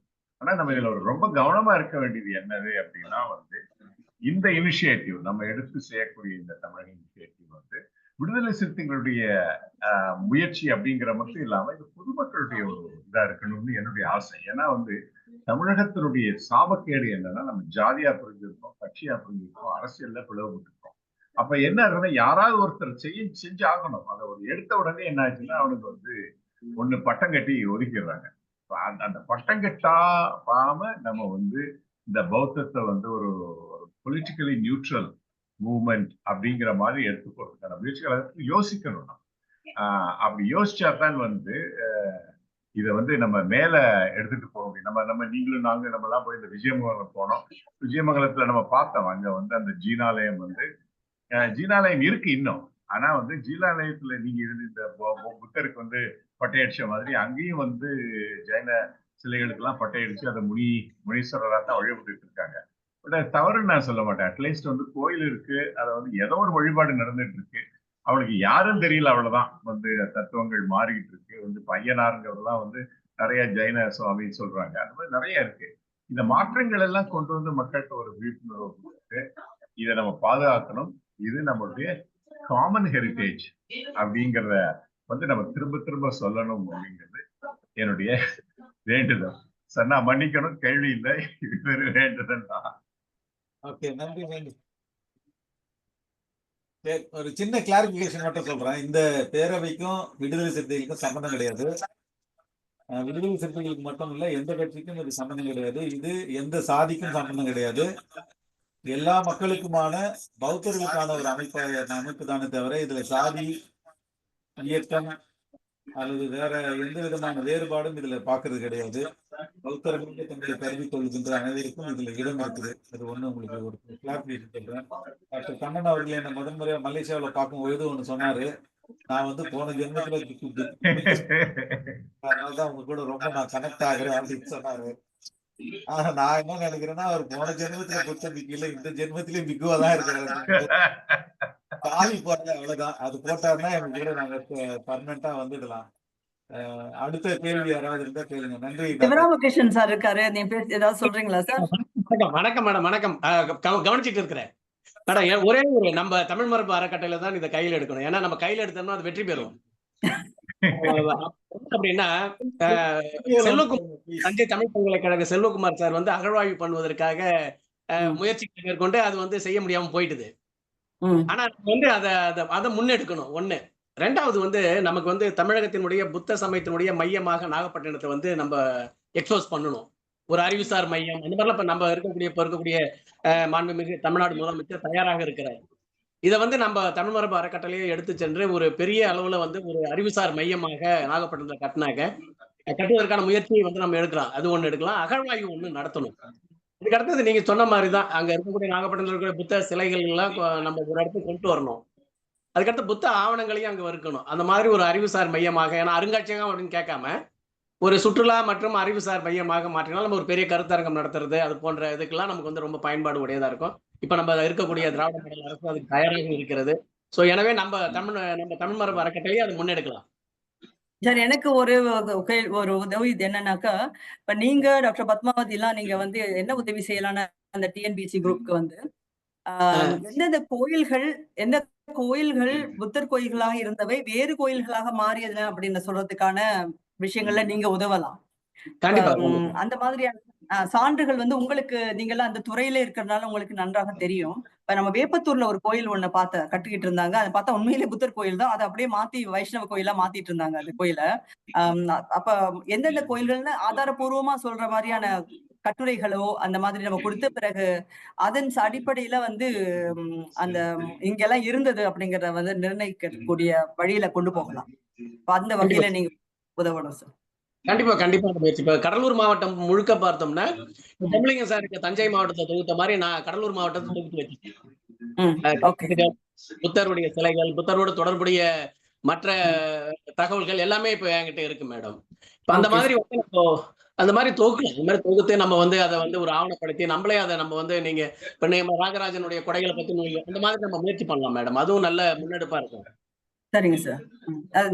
அது டாபிக் வச்சுக்கலாம் நினைக்கிறேன். கடலூர் பௌத்த சின்னங்கள்னு இல்லைங்களா? டிஎன்பிசி சார்பா சொல்றேன். நீங்க ஒரு தலைப்பு அதையும் எடுத்துக்கலாங்களா? நன்றி மிஸ்டர் சன்னா. ஒரு தலைப்பு ஒண்ணு. ஏன்னா எப்படி சோழ நாட்டில் பௌத்தம் வந்ததோ அதே மாதிரி இப்ப கடலூர் பகுதியில பௌத்தம்ங்கிற அது வந்து ஆய்வு செய்துட்டு இருக்காரு அவரு. அதை நீங்க ஆட் பண்ணிக்கலாம் இல்லையா? சிவராமகிருஷ்ணன் அப்படி அதுல பேச விரும்புறாரா? நன்றி. தொடர்ந்து வந்துகிட்டு இருக்கிறேன். அண்ணா தொடர்ந்து பார்த்து எனக்கு ஆர்வம் இருக்கா தெரியுமா அந்த தலைப்புல பேசுறதுக்கு கடலூர் மாவட்டத்தை பொறுத்து? கண்டிப்பாண்ணா இருக்குண்ணா. அப்புறம் நம்ம தான் பேசி ஆகணும். கண்டிப்பாண்ணா. உங்களுக்கு ஆர்வம் இருந்தா அந்த தலைப்பு எனக்கு வாட்ஸ்அப்ல அனுப்புங்க. கண்டிப்பாண்ணா. அடுத்த ஜனவரி 1st வீக்ல உங்களோட உரை இருக்கும். ஓகேண்ணா. நன்றிண்ணா. நன்றிண்ணா. கண்டிப்பா அனுப்பி வைக்கிறேண்ணா. ரைட். நன்றிண்ணா. நன்றி நன்றி நன்றி.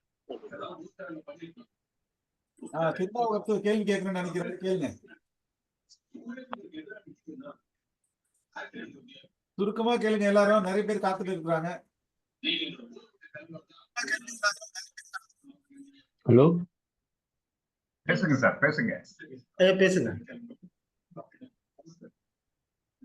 ஹலோ, கேக்குது சார், கேக்குது, பேசுங்க.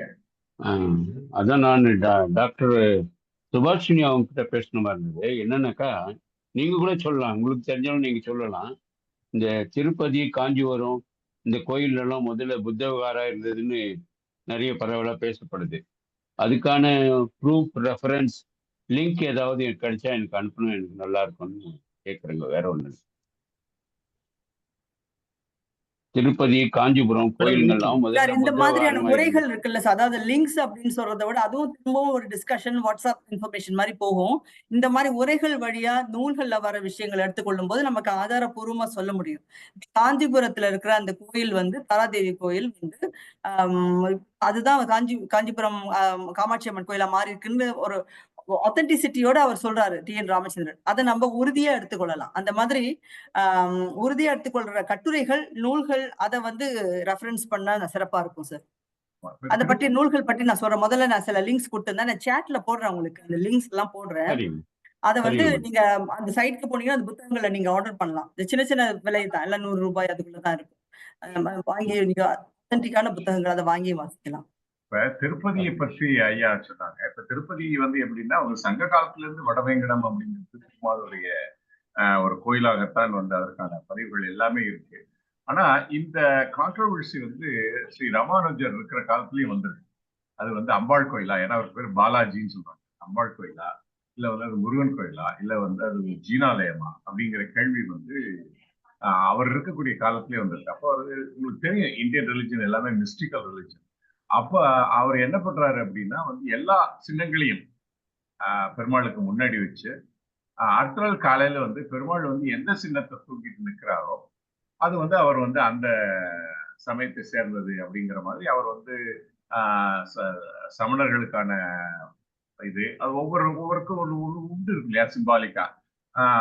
அம்பாளுக்குன்னா அம்பாளுக்குரிய கருவிகள் இதெல்லாம் முன்னாடி வச்சுட்டார். அடுத்த நாள் வந்து பார்த்தா பெருமாள் வந்து சங்க சக்கரத்தோட இருந்தார் அப்படிங்கிற மாதிரி குரு பரம்பரை கதை போகுது. ஓகே, ஸோ உங்க கேள்விக்கு பதில் என்னன்னா, இது ரொம்ப நீண்ட காலமாக வந்து இந்த பிரச்சனை வந்து திருப்பதிங்கிறது வந்து அது வந்து உண்மையிலே பெருமாள் கோயில் தானா இல்லையா அப்படிங்கிற மாதிரி இருக்கு. ஆனா ராமானுஜர் காலத்துக்கு பிறகு இது ஸ்தாபிதம் பண்ணிடுறாரு பெருமாள் கோயில் தான் அப்படிங்கிறது. காஞ்சியை பொறுத்த வரைக்கும் என்னன்னா எனக்கு சந்தேகங்கள் எப்பவுமே இருக்கும். எதற்கு வந்து இப்ப காஞ்சி வரதராஜ பெருமாள் வந்து ஒரு பெரிய கோட்டை மாதிரி தான் கட்டியிருக்காங்க.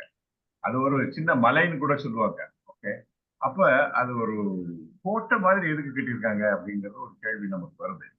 ஆனா இப்ப அந்த தாராதேவியினுடைய இதுதான் வந்து நம்ம அந்த அம்பாளுடைய கோயில் அப்படின்னு சொல்றது எனக்கு புதுசா இருக்கு. எப்படின்னா அப்ப நமக்கு என்ன தெரிஞ்சுக்கணும் அப்படின்னா, பௌத்த ஆலயங்களா இருந்ததா இல்ல வெறும் புத்த விகாரையா தான் இருந்தது. நாங்க சமீபத்துல ஸ்ரீலங்கா போயிட்டு வந்தோம். இங்கேருந்து ஒரு சின்ன கரை தாண்டினா வந்து அங்க போனா கம்ப்ளீட்டா பௌத்தம்.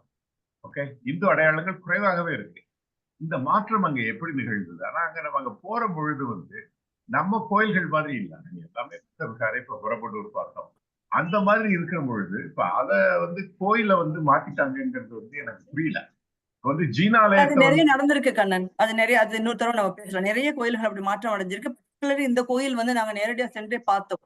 அங்க அந்த பௌத்த சின்னங்கள் நடந்திருக்கலாம். என்னுடைய கேள்வி என்னன்னா, ஒரு ஜீனாலயத்தை வந்து ஒரு சிவாலயம் மாத்த ரொம்ப ஈஸி. ஏன்னா அப்படியே நம்ம கோயில் மாதிரியே இருக்கு. அதுல வந்து சிலைகளை மட்டும் அவருக்கு பட்டையடிச்சு விட்டாச்சுன்னா கதை மாறிச்சு.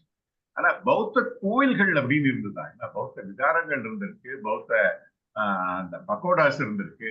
ஆனால் வந்து பௌத்த கோயில்கள் அங்க சொல்ற மாதிரி அம்பாளுக்கு இருக்கிற மாதிரி வந்து அந்த உள்ள உப தெய்வங்களுக்காக வந்து சன்னதிகள் வச்சு அதை பற்றி ஒரு தெளிவு நமக்கு இன்னும் இல்லை. அதாவது புத்த கோயில்கள் அப்படின்னு நம்ம சொன்னோம்னா அதுல இருக்கக்கூடிய சன்னதிகள் என்னென்னத்தை வந்து வழிபட்டு இருக்காங்க, வழிபாடுங்கிறதே பௌத்தத்துல இருந்துதா, இந்த மாதிரி கேள்விகளுக்கு நம்ம பதில் சொன்னாதான் வந்து இதை அவங்க மாத்திட்டாங்க அப்படின்னு சொல்றதுக்கான ஒரு ஆத்தென்டிசிட்டி கிடைக்கும். வழிபாடுகள் நிறைய இருந்திருக்கு, இதெல்லாம் அடிப்படை கேள்வி இல்ல. வழிபாடுகள்லாம் நிறைய இருந்திருக்கு, நிறைய பேர் புக்குகள்லாம் இங்க வந்திருக்கிறாங்கன்னு சொல்லிட்டு இருக்கோம் இல்லையா. வெளிநாடுகள்ல இருந்து வந்திருக்காங்க, வழிபாடுகளை கற்றுட்டு போயிருக்கிறாங்க வெளிநாடுகளுக்கு. அதுல எல்லாம் கேள்வி இல்ல. இப்ப கேள்வி என்னன்னாக்கா, எந்தெந்த கோயில்கள் மாற்றி கட்டப்பட்டன அப்படிங்கிறப்ப பார்க்கும்போது எங்கெங்கெல்லாம் தகவல் கிடைக்குதுன்னா, கோயில் சுவர்கள்ல நமக்கு தெரியும். இந்த சுவர்கள்ல அந்த அந்த வர்ணம் பூசியிருக்காங்கல்ல, அது விலகும் போது அடுத்த லேயர்ல வந்து நமக்கு தெரிய வரும். இப்ப வேப்பத்தூர் கோயில்ல அந்த மாதிரிதான் ஒரு நல்ல எக்ஸாம்பிள். நானும் டாக்டர் பத்மாவதி போயிருந்தோம் அந்த கோயிலுக்கு, கட்டிட்டு இருக்காங்க. பார்த்தா ஒரு லேயர் கம்ப்ளீட்டா பௌத்த சிற்பம் அப்படியே இருக்கு பின்பகுதி, ஒரு வைஷ்ணவ கோயில்ல. இந்த மாதிரி நமக்கு வந்து அடையாளம் காட்டப்படுற கோயில்கள்ங்கிறது இருக்கு. சில இடங்கள்ல ரொம்ப பெரிய ஒரு மாற்றத்தை பண்ணிடுறாங்க, மாற்றம் நடந்துருது. அது காலகட்டத்தில் நடக்கும், இங்க மட்டும் இல்ல, உலகத்தின் பல இடங்கள் அப்படிதான் நடந்திருக்கு. கேத்தலிக் கோயில்கள்ல வந்து ஆர்த்தடாக்ஸ் கோயிலா மாறி இருக்கு, ஆர்த்தடாக்ஸ் கோயில்ல இருந்து இஸ்லாம் மோஸ்கா மாறி இருக்கு. இப்ப துருக்கியில எல்லாம் அப்படி நடந்திருக்கு பாருங்க, நிறைய நடக்கும். ஆமா, இல்ல என்னுடைய கேள்வி என்னன்னா, இப்ப வந்து வைணவத்திற்கும் பௌத்தத்துக்கும் வந்து இப்ப பௌத்தருடைய பரிநிர்வாணம் அப்படிங்கிறது வந்து இவருடைய சயன பெருமாளா மாத்த ரொம்ப ஈஸி. ஓகே, அவருடைய பரிநிர்வாணம் வந்து இங்க வந்து சயன பெருமாளா மாறுங்க. அதே மாதிரி இப்ப நீங்க வந்து அந்த தாராதேவி சொன்னீங்க, அப்படி அம்பாள் இருந்திருக்கா, அதனுடைய ஸ்ட்ரக்சர்ஸ் எனக்கு வேணும் அப்படின்னு பாருங்க. பௌத்தத்தினுடைய இப்ப வந்து ஜீனாலயம்னா ஜீனாலயத்துல தெரியுது யார் யார் இருப்பா, சரஸ்வதிக்கு இருக்கு, யக்ஷினிகள் இருக்காங்க. அந்த மாதிரி அந்த நம்ம வந்து ஜீனாலயத்துக்குள்ள போனோம்னா, நான் வந்து கர்நாடகா போயிருந்த போது அது ஜீனாலயம்னு தெரியாமையே போய் அந்த கோயில வழிபட்டுட்டு நான் வந்திருக்கேன். பின்னாடி தான் தெரிஞ்சது அது ஜீனாலயம், நான் இந்து கோயில்னு நினைச்சிட்டு இருக்கேன். சோ அந்த மாதிரி புத்தர் கோயில்கள் இருந்ததா அப்படிங்கிற தகவல் நமக்கு. அதுதான் ஒரு இடத்துல இவரு நம்ம டாக்டர் அம்பேத்கர் சொல்றாரு, ஒரு புக் இது rise and fall of Buddhism ஒரு இது இருக்கு, அதுல சொல்றாரு, அதாவது அப்பார்ட் ஃப்ரம் இண்டூஸ், முகல்ஸ் பிரிட்டிஷர்ஸும் demolished most of the Buddha viharas அப்படின்னு சொல்றாரு. முக்கியமான காரணம் இந்தியாவில் புத்திசம் ஃபால் ஆகிறது, அதாவது ஃபால் ஆஃப் புத்திசம்க்கு காரணம் வந்து பிரிட்டிஷர்ஸும் முகல்ஸும் தான் மோஸ்ட் இம்பார்ட்டன்ட் ரூலர்ஸ் அப்படின்னு சொல்றாரு. எதுக்குங்க சார்? எதுக்கு sir rise and fall of Buddhism அப்படின்றதுக்கு காரணம் சார்? அந்த எனக்கு வந்து பிரிட்டிஷ்னு சொல்றதுல எனக்கு உடன்பாடு இல்லை. ஏன்னாக்கா நிறைய நமக்கு வந்து லும்பினியில இருந்து வந்து மதுரால இருந்து எல்லா இடங்களையும் கண்டுபிடித்ததெல்லாம் பார்த்தோம்னாலே பிரிட்டிஷ் ஆர்கியாலஜிஸ்ட் தான். அவங்க கண்டுபிடிக்கலாம், இன்னைக்கு இதெல்லாம் இருந்ததுன்னே அவங்களுக்கு தெரியாது. இல்ல அப்படி சொல்ல வரல நானு. புத்தர் அம்பேத்கர் என்ன சொல்றாருன்னா, முகல்ஸுக்கு இந்த இவங்களுக்கெல்லாம் பிரிட்டிஷர் சப்போர்ட் பண்ணாங்கன்றாரு.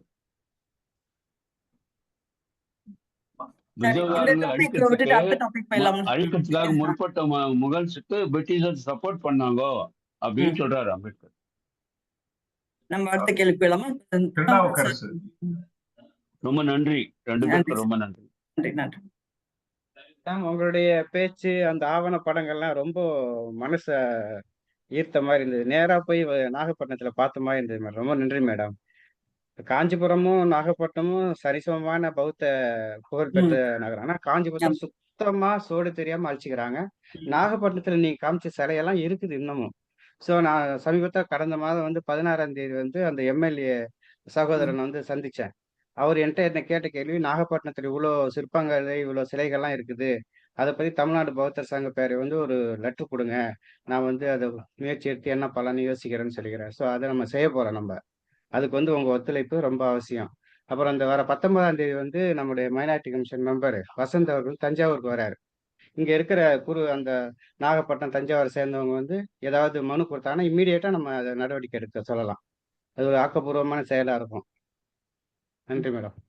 நன்றி சார். நன்றி சார். சாம்சங் அப்படின்றது ஒருத்தர் பேச கேக்குறாரு, அவர் யாருன்னு தெரியல, ஒரு பேர் மாத்திட்டு உள்ள வந்தா நல்லா இருக்கும். சாம்சங் எஸ்எம் சாம்சங் எஸ்எம் இருக்கிறவங்க உங்க அன்மியூட் பண்ணிட்டு நீங்க கேள்வியை கேட்க. raise hand. அதை நான் முன்னாடி இருந்தே ஆஸ்க் டு அன்மியூட் கொடுத்துருக்கேன், ஆனா அவங்க யாரும் ரெஸ்பாண்ட் பண்ணல. சரி. உங்களுக்கு அட்மிட் பண்ண தெரியலன்னு நினைக்கிறேன். மேடம் நான் அஜித் தாஸ் பேசுறேன். வேற யாரு சொல்லுங்க சார். இருக்கணும்? சொல்லுங்க சார். ஒரு சின்ன ரிக்வெஸ்ட். சொல்லுங்க சார். நீங்க இந்த பௌத்த சுவடுகள்லாம் தேடி போகும்போது புத்தருடைய மூத்தவர் ஒருத்தர் இருக்காரான்னு கொஞ்சம் பார்த்தீங்கன்னா மகாவீரர் கொஞ்சம் அந்த குறிப்புகளை கொஞ்சம் கொடுத்தீங்கன்னா எங்களுக்கும் ஒரு ஹெல்ப்ஃபுல்லா இருக்கும். கண்டிப்பா ஒண்ணு சார், கண்டிப்பா. புத்தர் நம்ம குணம் அங்க போனபோது நாகப்பட்டினம் போனபோது 2 சமண சிலைகள் எடுத்தோம். உங்களுக்கு நம்ம போட்டிருக்கோம் பாருங்க. இல்லைங்களா? மேடம். அவன் ஒண்ணு வந்து மண்ணுக்குள்ள இருந்தே எடுத்தோம், வெளியே எடுத்தோம். அடுத்து இன்னொன்னு வந்து இது ஒரு காட்டுக்குள்ள இருக்கு. காட்டுக்குள்ள அதான் பிரைவேட் ப்ராப்பர்ட்டி ஆயிடுது. ஆகவே 2 சகோதரர்களை தேடி கொண்டு செல்லும் பயணமா வச்சுங்க அதை. கண்டிப்பா கண்டிப்பா சார், கண்டிப்பா. நன்றி மேடம். நன்றி சார், இந்த நன்றி சார். நீங்க வந்ததுக்கு மகிழ்ச்சி சார். சாம்சங் எஸ்எம்னு இருக்குங்களா, அது நான் சேகர்ன்ட்டு, நான் பெங்களூர்ல இருந்து நீங்க பேசுறேன். தானா சார்? ஓகே ஓகே சரிங்க. ஆமாங்க, ரவி பெங்களூர் ஏதாவது சேகர். கேக்குறீங்களா? நவீன் ஒருத்தர் கேக்குறவங்க வீடியோல வந்து கேளுங்க, முகத்தை மறைக்காம கேளுங்க. உங்க முகம் பதிவாகட்டும். மிஸ்டர் ரவி. சிக்னல் இல்லை இந்த உங்களால ப்ராப்ளம். அன்மியூட் பண்ண முடியலன்னு நினைக்கிறேன். ஆமா, சில பேருக்கு அன்மியூட் பண்ண முடியலன்னு நினைக்கிறேன். இதை கொஞ்சம் பாருங்க வருண் தம்பி. எல்லாருக்கும் சொன்னா மற்றவங்களுக்கு எல்லாம் பண்ண முடியுதா? அன்மியூட் பண்ண முடியுதா?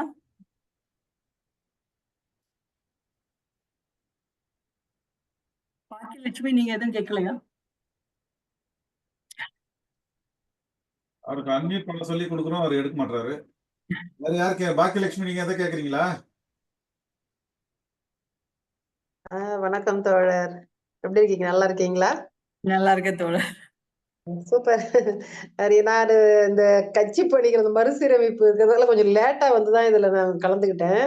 கடைசியா நீங்க பேசும்போது நிறைய மிஸ் பண்ணிட்டேன். பட் எல்லாரும் எல்லாத்தையும் கொஞ்சம் கொஞ்சமா எல்லாரும் டிஸ்கஸ் பண்ணி பேசும்போது ஓரளவு நீங்க என்ன பேசிக்கிறீங்கன்னு தெரிஞ்சிச்சு. பட் நிறைய நான் மிஸ் பண்ணிட்டேன். அதுக்கு ரொம்ப வருத்தமா இருக்குது எனக்கு. இப்ப வந்து பாண்டிச்சேரி வந்து பல பேரா இருந்திருக்குது அப்படின்னு சொல்றாங்க. அது புத்தச்சேரின்றது ஒரு பேரா இருந்துக்குது அப்படின்றது ஒரு தகவல் இருக்குது. அதனால நம்ம புதுச்சேரியில இந்த அரிக்கமேடெல்லாம் வேற இருக்கு இல்லைங்களா? அதனால இங்க நீங்க நாகப்பட்டினம், கடலூர் இந்த மாதிரி எல்லாம் ஆராய்ச்சி பண்ற மாதிரி புதுச்சேரியும் நீங்க எடுத்துக்கணும். அந்த மாதிரி எடுத்தீங்கன்னா நாங்க எல்லாரும் ஒத்துழைப்பு செஞ்சு நம்ம இதுல புத்த சோடுகள் ஏதாவது நமக்கு இங்க என்னென்ன விஷயங்கள்லாம் இருக்குன்றத நம்ம கேதர் பண்ணி இதுல நம்ம கொஞ்சம் நிறைய வேலை செய்யறதுக்கு உதவியா இருக்கும் தோழர். ஆமா ஆமா, நிச்சயமா செய்யலாம். நிச்சயமா ஒரு டேட்டா பேஸ் மாதிரி ஒண்ணு பண்ணலாம். பண்ணி எந்தெந்த ஊர்கள்ல எங்க சிலைகள் இருக்கு, எங்க வெளியே இருக்கு, வயல்கள்ல, அப்புறம் புதர்கள்ல அப்படி எல்லாம் இருக்கு, தனியார் கோயில் கட்டி வச்சிருக்காங்க, இப்படி எல்லாம் பார்த்து எடுத்து செய்யலாம். முதல்ல வந்து நம்ம அதை அந்த பட்டியலிடணும், அதுதான் ரொம்ப முக்கியம். ஆமா, இது பாண்டிச்சேரி வந்து ரொம்ப பெரிய டூரிஸ்ட் பிளேஸா குட்டி பிளேஸா இருந்தாலும் ரொம்ப மக்கள் ஜாஸ்தியா வர பகுதியா இருக்குதுன்றதால இது மாதிரிலாம் நம்ம இந்த மாதிரி கேட்லாக் எல்லாம் பண்ணா ரொம்ப நல்லா இருக்கும், சூப்பரா இருக்கும். நிச்சயமா. நான் அடுத்து என்னுடைய அடுத்த எனக்கு திட்டத்துல இருக்கிறது என்ன, நாகப்பட்டினம் நாங்க போய் பார்த்தோம், நிறைய தேடி எடுத்தோம். அடுத்து என்னுடைய திட்டத்துல இருக்கிறது வந்து அரக்கோணம் பகுதி, அதுல இருந்து நமக்கு காஞ்சிபுரம் வரைக்கும் வர அந்த பகுதியில வந்து எங்கெங்கெல்லாம் வந்து சிற்பங்கள் இருக்கு, அது வந்து ஒரு வணிக நெடுஞ்சாலை சொல்லுவோம் இல்லையா, அந்த மாதிரி வந்து ஒரு பெரிய நெடுஞ்சாலையா இருந்திருக்கு, வணிகர்கள் வர நெடுஞ்சாலை. அதனால அங்கங்க வந்து பௌத்த சின்னங்கள் இருந்தது வந்து தெரிய வருது. அதனால அந்த பணியை தான் பார்த்து நான் யோசனை பண்ணிட்டு இருக்கேன். அதை வந்து கண்டுபிடிச்சு அதை செய்யணும் அப்படின்ட்டு. முடித்த பிறகு பாண்டிச்சேரி பற்றி நாங்க யோசிக்கிறோம். வணிகமும் பௌத்தமும்ங்கிறதே ஒரு நல்ல தலைப்பு. பேசலாம்.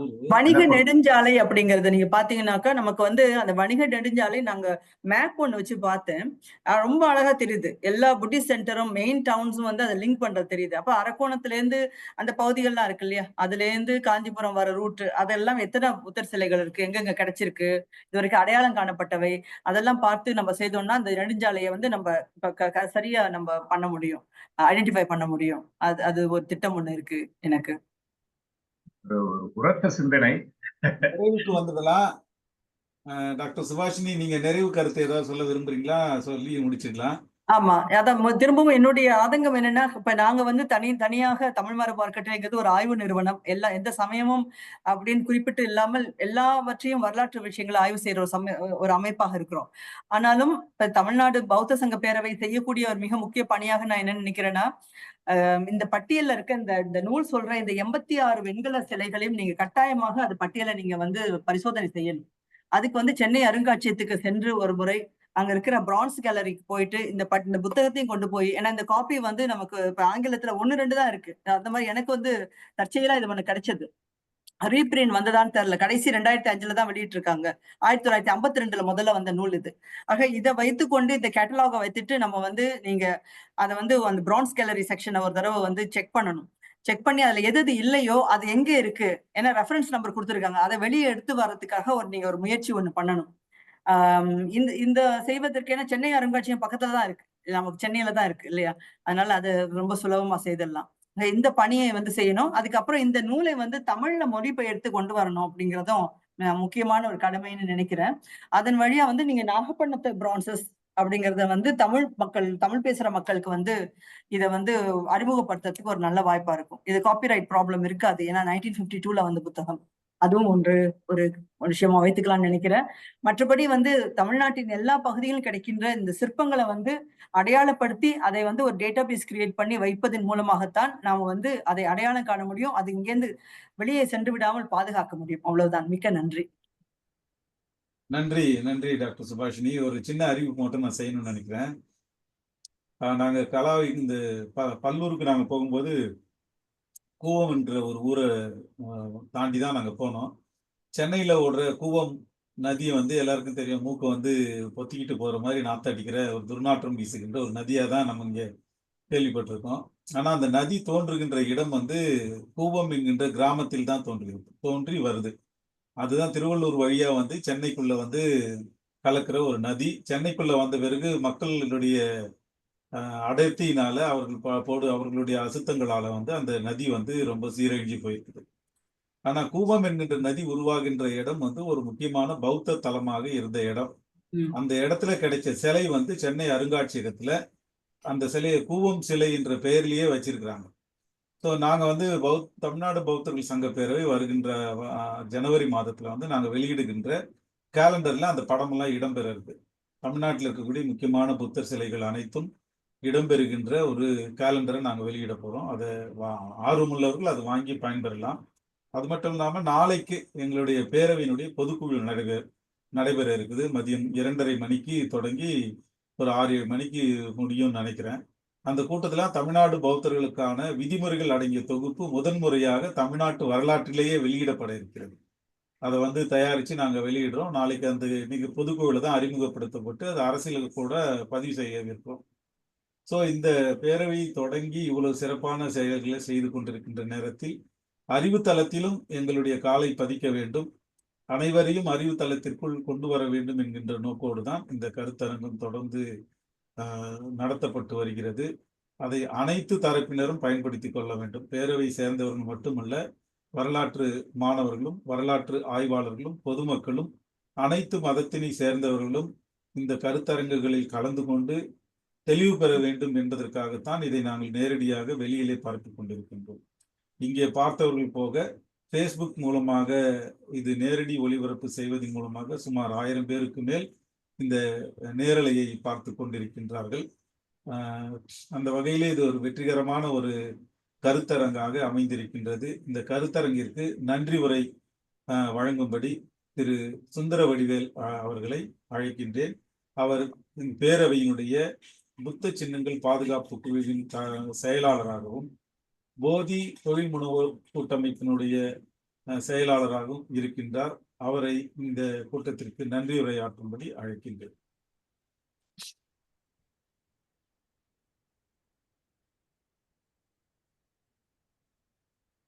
இருக்காரா? இல்லைன்னு நினைக்கிறேன்.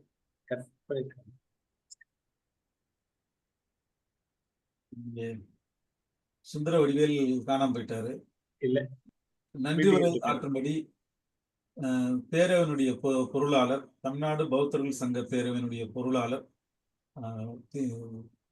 மும்மணி பதிப்பகத்தின் உரிமையாளர் திரு கோவி பார்த்திபன் அவர்கள் நன்றி உரையாற்றும்படி கேட்டுக்கொள்கிறேன்.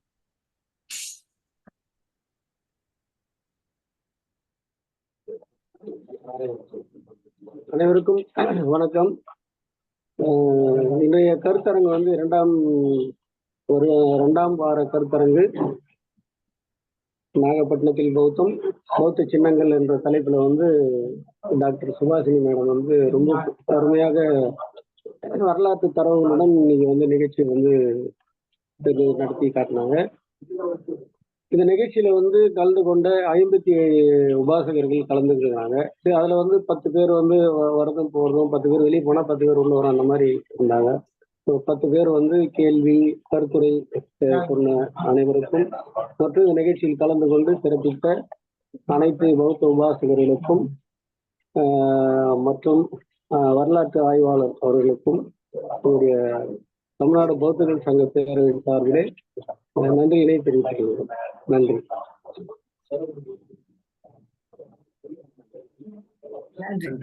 நன்றி நன்றி. பேரவையின் சார்பாக நன்றி தெரிவித்துக் கொள்கின்றோம். இந்த நிகழ்ச்சியில் கலந்து கொண்ட அனைவருக்கும் எங்களது நல்வாழ்த்துக்கள். மீண்டும் அடுத்த வாரம் சந்திப்போம். நன்றி, வணக்கம்.